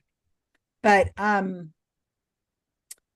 have seen some people who are fully into a pseudoscience, fully into it, that are obviously practitioners of the quackery stuff, come into Wikipedia pages and attempt to change the Wikipedia page with a bias. Like they'll say, there was one pseudoscience called Alexander theory, which is something to do with the spine, and it has something, the stuff you find on Wikipedia is crazy. So these people are saying, well, according to the book written by, the book of written by this guy who practices this, it says this. And I'm like, well, why do you have the book right there? Why do you have the manual of how to do this pseudoscience? Oh, I just happen to have it. And you're like, you just happen to have that? Really? I don't happen to have that. Is it a publication that people would own if they didn't have like if they weren't practicing it, Oh, I just happened to just stumble across, and it just happened on the book, and you're like, oh, come on, man. You're a practitioner, and you're trying to change it to be reflective of your practice. And so we're talking to them, and you're like, oh, come on. Oh, I just happened to be here. And we can see how long every edit is public, right? So we can see when somebody has joined Wikipedia, opened an account, and they've not made any edits, or they make edits only on that specific article. So those are called single purpose editors. And those kind of people we frown upon. We go, why are you here and you're trying to change this article and you don't have an edit history? And they say, oh, I'm just starting somewhere. I just found this interesting. And you're like, no, I don't think so. And so, you're trying to assume good faith. A lot of times those people just end up banned, because we want people who are interested, who are here to write an encyclopedia. So yes, you do tend to stay in a subject area because it's your expertise or your interest. Yeah. But if you aren't working on edits all over the place, then you're not here to build an encyclopedia. We really are, you guys, trying to make the best Wikipedia possible. But again, the standards that apply to UFO have to apply to every single other thing. And if you don't want to open up a Wikipedia page about flat Earth and the flat Earth says, oh, this is kind of maybe real and maybe this is that. If you don't want to be able to go into a Wikipedia page like that to see that we've kind of fudged it a little bit to make it seem like that flat earther might be real, or giving credence to people's blogs or websites, or using primary sources. If you wouldn't want that in another article, then you really have to understand we have to enforce it uniformly.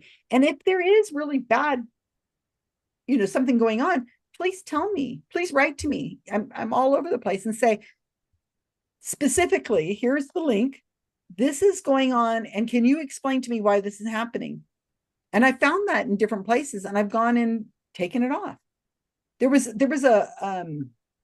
I was approached by an actor, a lawyer for an actor years ago, and the actor was in distress because the Wikipedia article had horrible citation, not citation, a sentence, there's two, about something really awful, like just abusive, that he had done some kind of abuse. So this personality, this human being out there, contacted his lawyer and said, how do we get this off my Wikipedia page? I'm in distress. My family is seeing this and it's not true, and blah, blah, blah. So the lawyer contacts me, and I said, well, I don't know who your person is. And of course, no money's exchanged. And I said, well, let me look at it. And I go over and I said, this is just some claims made by some yokel child or something. There's no citation for it. It's just something somebody said, and it just got missed. It's been on there for a while. I don't know why it's there. And I just took it off. And the lawyer went back and he said, my client is just over the moon because you did this. And I'm like, well, it just took me like 2 seconds. It's obvious. I looked at it. It's shouldn't be there. It's vandalism that got in there somehow and just needs to be removed. I'm happy to do that. I've written Wikipedia pages for people who are cryptozoologists, other people. I really don't think of it as sides. I think of them as personalities, and they interest me. I don't have an agenda on trying to silence voices and stuff like that. I think that Luz Elizondo's Wikipedia page has done well for him. For him to have a Wikipedia page, it's given him a lot more credibility in the world of the media. When his book came out, I think that helped out his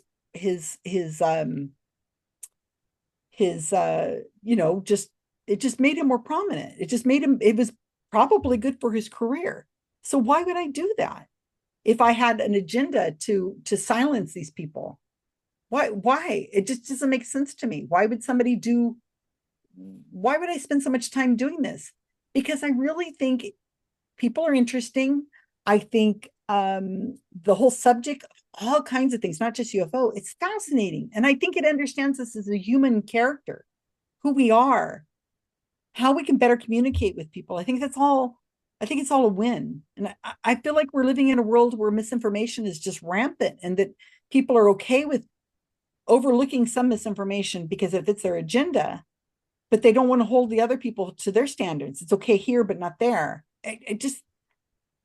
I don't know. Social media has been wonderful. I love social media, but I think it's also made it difficult to communicate. And I think that people are able to rage post. And I don't think it's healthy for a society. And I have children. And so I would like them to be raised in a world where it's as factual as possible. I want them to have a better life. I want them to have a world that is less to be less likely to be preyed on by people who are grief vampires, who are out there to manipulate their emotions and manipulate them. And I think that in the UFO world, I think it's important that they understand that there are people out there who are grifters in your community, who are trying to get TV deals, movie deals, sell a book, and don't put them on a pedestal. Really try to take a look at that and think about it. And in me too. I'm just, try not to see me as evil. Yeah, I don't see you as evil, and I think the vast Just majority of people. kind of evil, just a little evil. I'm on the scale of evilness. Where am I on your scale of evilness? Yeah, am I Dr. Evil? Am I down here like at the stroking a cat, just stroking a cat whilst looking to the side? Yeah, I have and it's funny, people will put up pictures on Twitter of me. Oh my God, that makes me laugh. I'm the one who put those pictures up on Twitter of me with a hat, with the tinfoil hat. I've got pictures of me as Dr. Evil because I had cancer. So I had no hair. And so I had some of the most hilarious pictures of me as Nosferatu. And I put those pictures up. So you're not shaming me when you suddenly put up a picture and it's of Susan wearing a tinfoil hat. I'm like, are you trying to embarrass me? Because I'm the one who put it there. I've got people who are saying, well, she rode a Harley. It's like, and yeah, I mean, that is pretty cool. I'll give you that. Yeah, I don't get this level of junior high school mentality. Do you guys have junior high schools in yeah, primary school, I think we call it. You call them primary schools? Like primary, 12, secondary. 13 years old? Oh, that'd be secondary school. We'd call that. Secondary? Yeah. So what's high school? What I'd call high school, like 15, 16. College. What? Yeah, and then university is 18 onwards. No way, really? Yeah. I've heard that. I have heard that. So in America, it would be high school would be your college. College. I think so, yeah. Was college. Oh, come on. Your kids yeah. aren't. So it would be, well, I've got my daughter's at university, so that's 18. My other daughter's at primary. In a daughter that's 18 is considered a university, like she's a what we university. would call a college or a university. Yeah. I think interchangeably. So 18 for a couple of years, maybe 3 years, 4 years, however long you do it for. So 18 onwards, you can go to university. Below 18, so 16 to 18 is college. 18 plus is university. Although you can go to college as an adult, as a mature student, you can go back to college. And same with the university as well, go backwards. But yeah, that's generally how it works. So 4 to 12 is primary school. I think. God, I should know this. And then yeah, you've got younger kids than I do. Yeah, 11 or 12 upwards to 16. So 12-ish to 16 is secondary school, then college, then university. Yeah. I mean, it's what late. is this A1? They pass their A1s or their somebody told me that they pass their A levels. A levels. Is that like a test? I don't think that's a thing anymore. I don't think they do A levels anymore. I don't think. They told me they passed their A levels, and I'm like, okay, I don't know. Yeah, so you've got GCSEs at secondary school. So in order to go to college and university, you've got to get X number of GCSEs, and then you can go off to college and you can study something there and off to university. But yeah, I don't know if they still do A levels, if that's a college thing. I'll be honest, I really don't remember. I don't remember. Come on. I should know. So a lot of this is just semantics. And once we have human conversations with people, we understand. But when you're writing on text and stuff, look at just between the two of us, this is different words that mean different things. I mean, if somebody's in college, they're at it. To me, that's a university that is, they're paying big bucks and they're studying subjects on a higher level. Yeah. But that's also college. Yeah. So college, university. So a lot of it is semantics. And we have to meet each other and see each other to understand that it is just a lot of the misunderstandings are taken care of once we're explained and we have this human connection. And I don't think we're doing enough of that. Yeah. To be honest with you. I just don't think so. We need to do more. Awesome. Well, look, I think that's a really good place to end Oh, things. this I is the think longest that's, half hour I've ever yeah, had. me too. Me He too. says, he gets me on. Oh, no, just half an hour, just half an hour. Yeah, well, I didn't It's realize you were okay. going to go, let's go now. I was thinking, hang on a minute, Oh I'm yeah, not you prepared. said you're like you're like, well, someday, someday in Yeah, the my evening, I'm like, well, I have time. I'm meeting somebody for dinner for my birthday, and I've yeah, got lots of stuff I'm supposed to be doing right now. But it's just been a hard week because this is the first anniversary of my partner's death. He died a year ago, wow, this week. So it's been kind of odd. yeah, So I think I've been trying to see more people and trying to interact with humans. When you're yeah, home and you're alone, it's hard. And that's why I really have a lot of empathy for people who are in grief, mm, because it's a very vulnerable time. And people who have a strong belief structure, God, can you imagine breaking out of that, or at least questioning? And people should understand that there's so much we need to know about each other before we can judge them. And yeah. I'm just there. I'm 100% there. And please, people, all 10 of you who are watching this right now, reach out to me. I mean, come on and talk to me. I'm on Facebook. I'm on. If you're mean, I'm going to block you because I think I'm there, Jimmy. I've Yeah, only no, blocked like 10 no, I people. understand I it. hate doing that. I mute a lot of people. I mute a lot of people, Well, I but mute them, and then blocking you're works like, as well. Yeah. but now I'm at a point where I just got to move Mm, past you guys. yeah. I She's yeah, here's more tweets, more tweets, more tweets. It's like, Yeah. can Well, can we just advocate for more people getting puppies? yeah, definitely. Well, look, I'm looking at posting this Mhm. Go for tomorrow it. evening. Post it Um, now. Just post it live. Just just go. chuck it out there. Yeah. Don't I mean, I care. could do. I've got the They can part see of me you going and get walking my off to. delivery. Yeah, that's what I was going to say. I don't know. Care. Like I said to you that I wouldn't edit it at all, and I think that's fair to stay true to that. Nothing However, to I did hide. think, did you want me to edit that bit out when you walk off to get or you're happy for that No, to because stay then they in? got a clear view of looking at my books. Somebody's is going to enlarge the picture and go through the books on there. I've got thousands of books. These Yeah. are just some of the ones I use as references more often. But yeah, go for it. Grab my Okay. books, look at them. I, Okay. All I right. have nothing to hide. There's nothing. I'm looking. Skeptical Inquirer magazine over there. Flowers. Here's a scanner. That's a Yeah. scanner, you guys. It's not a device that's gonna do something scary. I was just scanning. There's another scanner back there. Yeah. That's a caricature. It was the The CIA that license, dropped the flowers off, wasn't it? I'm sure it was the CIA delivery guy. of course. Don't you know? This is sunshine coming in, so you can't see the caricature of me editing Wikipedia. There's Nosferatu. That's not me. It's somebody else. That's a real Nosferatu. Other books. You can see what time it is. Oh my gosh. You can see what time it is on my TV right here. Yeah. If real. Do you believe that's the real time? I wouldn't trust it because I could figure out how to change. I don't know. Can you change? I guess I would just change it to a different time zone if I wanted to Yeah. change because of this Susan, interview. you mentioned Matt. I'm assuming you mean Matt Ford, Good Trouble Show. Mhm. Would you ever have a conversation with him on his? When they came out, when I first heard of him, because I'd never heard of him before, he and Rob Heatherly, they put out a tweet saying that they're going to talk, that Rob Heatherly had done all this research into me, like hours of research into GSOW. And I wrote to him right away. I said, hey, that's me. Hello, can I be on your show? And he said it would be a distraction. He didn't want to have me on the show because it would be a distraction. I don't know if I have that tweet. I've saved a lot of screenshots, but if somebody wants to go back and send me the tweet, if you can find it way back a year or two ago. And I had it on there. So yeah, so I said, yeah, of course. They've had me on Coast to Coast, the TV show, Yeah, the yeah. show.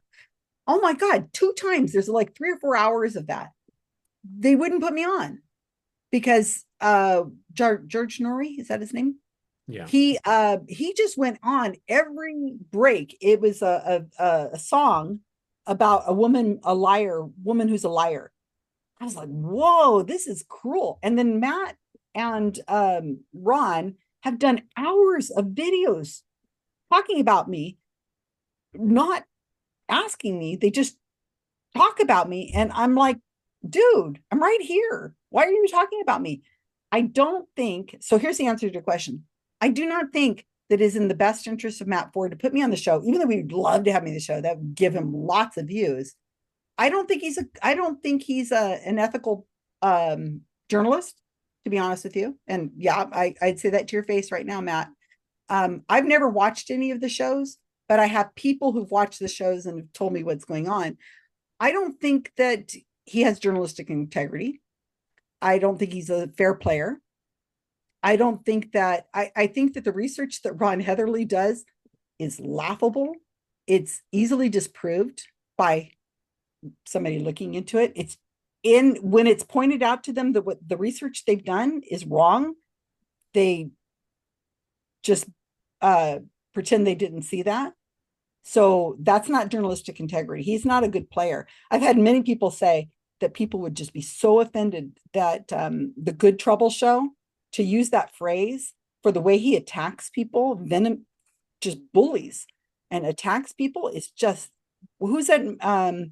Who's the leader that's based on the guy who died recently, who coined the phrase the Good Trouble show, the Good Trouble. We need to make good trouble. Anyway, no people idea. are like, the person who that actually made that phrase would be completely offended by Matt Ford, because he's not doing this for to better the community, to better the this idea of disclosure. I think he's a bully. So at this point, I would not trust him babysitting my cat. I don't think that he's a person that has integrity. I think so. He does at least use his real name, which is nice. So I'm much rather doing tons more shows that with people like yourself and having that conversation. I just think that he's this close to being blocked. I'm just close to done with him. The only reason I haven't blocked him is because he is using his real name, and I find that good. Yeah. But this morning I woke up and there's just so much vitriol on there, and he's not making good arguments. He's just, yeah, she's mean, she's awful, she's this. It's like, that's not good. So I am not interested in Matt Ford and Rob Heatherly anymore in speaking to them, because I don't think they're good players. And I would tell you that to your face, Matt, if you were here. But you had your chance to talk to me, and I just think you have a different agenda, and it is not my agenda. And I don't think it's good and healthy for the community. I've been having conversations with lots of other people, and they're respectful, and we're having good conversations. And I think my time is much better used in that. And if people want to have me on their show, and I think they're going to give me a fair shake like you have obviously done, I think that I'm happy to do that, because even without preparation, I really don't think I have much to hide, though I need to have somebody who's able to understand what I'm saying well. I went on a UFO show last year, and it started out nice, and then midway through they started attacking me, and then when the video came out, it was heavily edited, and so they left some of the good stuff I had said in, but they just attacked me. It was like, obviously, like they just were like, this is an attack, it's not a conversation. And it just kind of turned, like they said, okay, it's time. Yeah. And I don't even know if they're still in business anymore with that attitude. You're here to educate, and you're here to bring other viewpoints to your channel so people can understand, hopefully, so people will be better at communicating with each other and understand we're not evil overlords, Yeah. So that would be my answer to that. I don't know if it's satisfying, and I'm sure that's interesting. No, and he's going to say, fair enough. Yeah. "Oh, see, she won't be on." I just don't think he's a good player. I think he's in it for money, fame, power. I don't think he's in it for the betterment of disclosure in the community and human content. I just don't. Okay, fair enough. Well, I appreciate your openness, and I appreciate you answered every question, and you were thorough. So that was wonderful, and it's been very, very Pleasant talking to you. It's been fun. I've enjoyed it. You're not the devil. I don't know why people say that. Oh, but I don't am. Do you understand see the it. I think horns? you're just a normal person with a, I'm perhaps just a a normal different person who viewpoint. loves cats Yeah. and flowers And it's your music. birthday. Happy And birthday. it's my birthday. Not, I don't really celebrate my birthday very much. I don't Mm. think it's such a big deal to be. I was born on a day that's not like I did anything. I I was wouldn't, just born. don't, But whatever. don't It just waste happened it. to happen that I Yeah. got flowers. Otherwise, I would never mention it. Aren't they pretty? Yeah. Beautiful. So Beautiful. nice. Yeah. Somebody kindly thought of me. Clearly. Well, Susan, All it's right, been Jimmy. a pleasure. Thanks again. I Please really, really tag me when enjoyed it it. goes up. I will be sure 100%. to send it all over. I'm sure you'll get a few comments. There'll be a couple. There'll be a couple. Maybe, put whatever social media stuff in there is Okay. fine. Will Hopefully do. people view and maybe some people subscribe to your channel. Yeah. Fingers crossed. Take care. Been Fingers a pleasure. crossed. Take care. Bye. Bye now. Cheers. Bye now.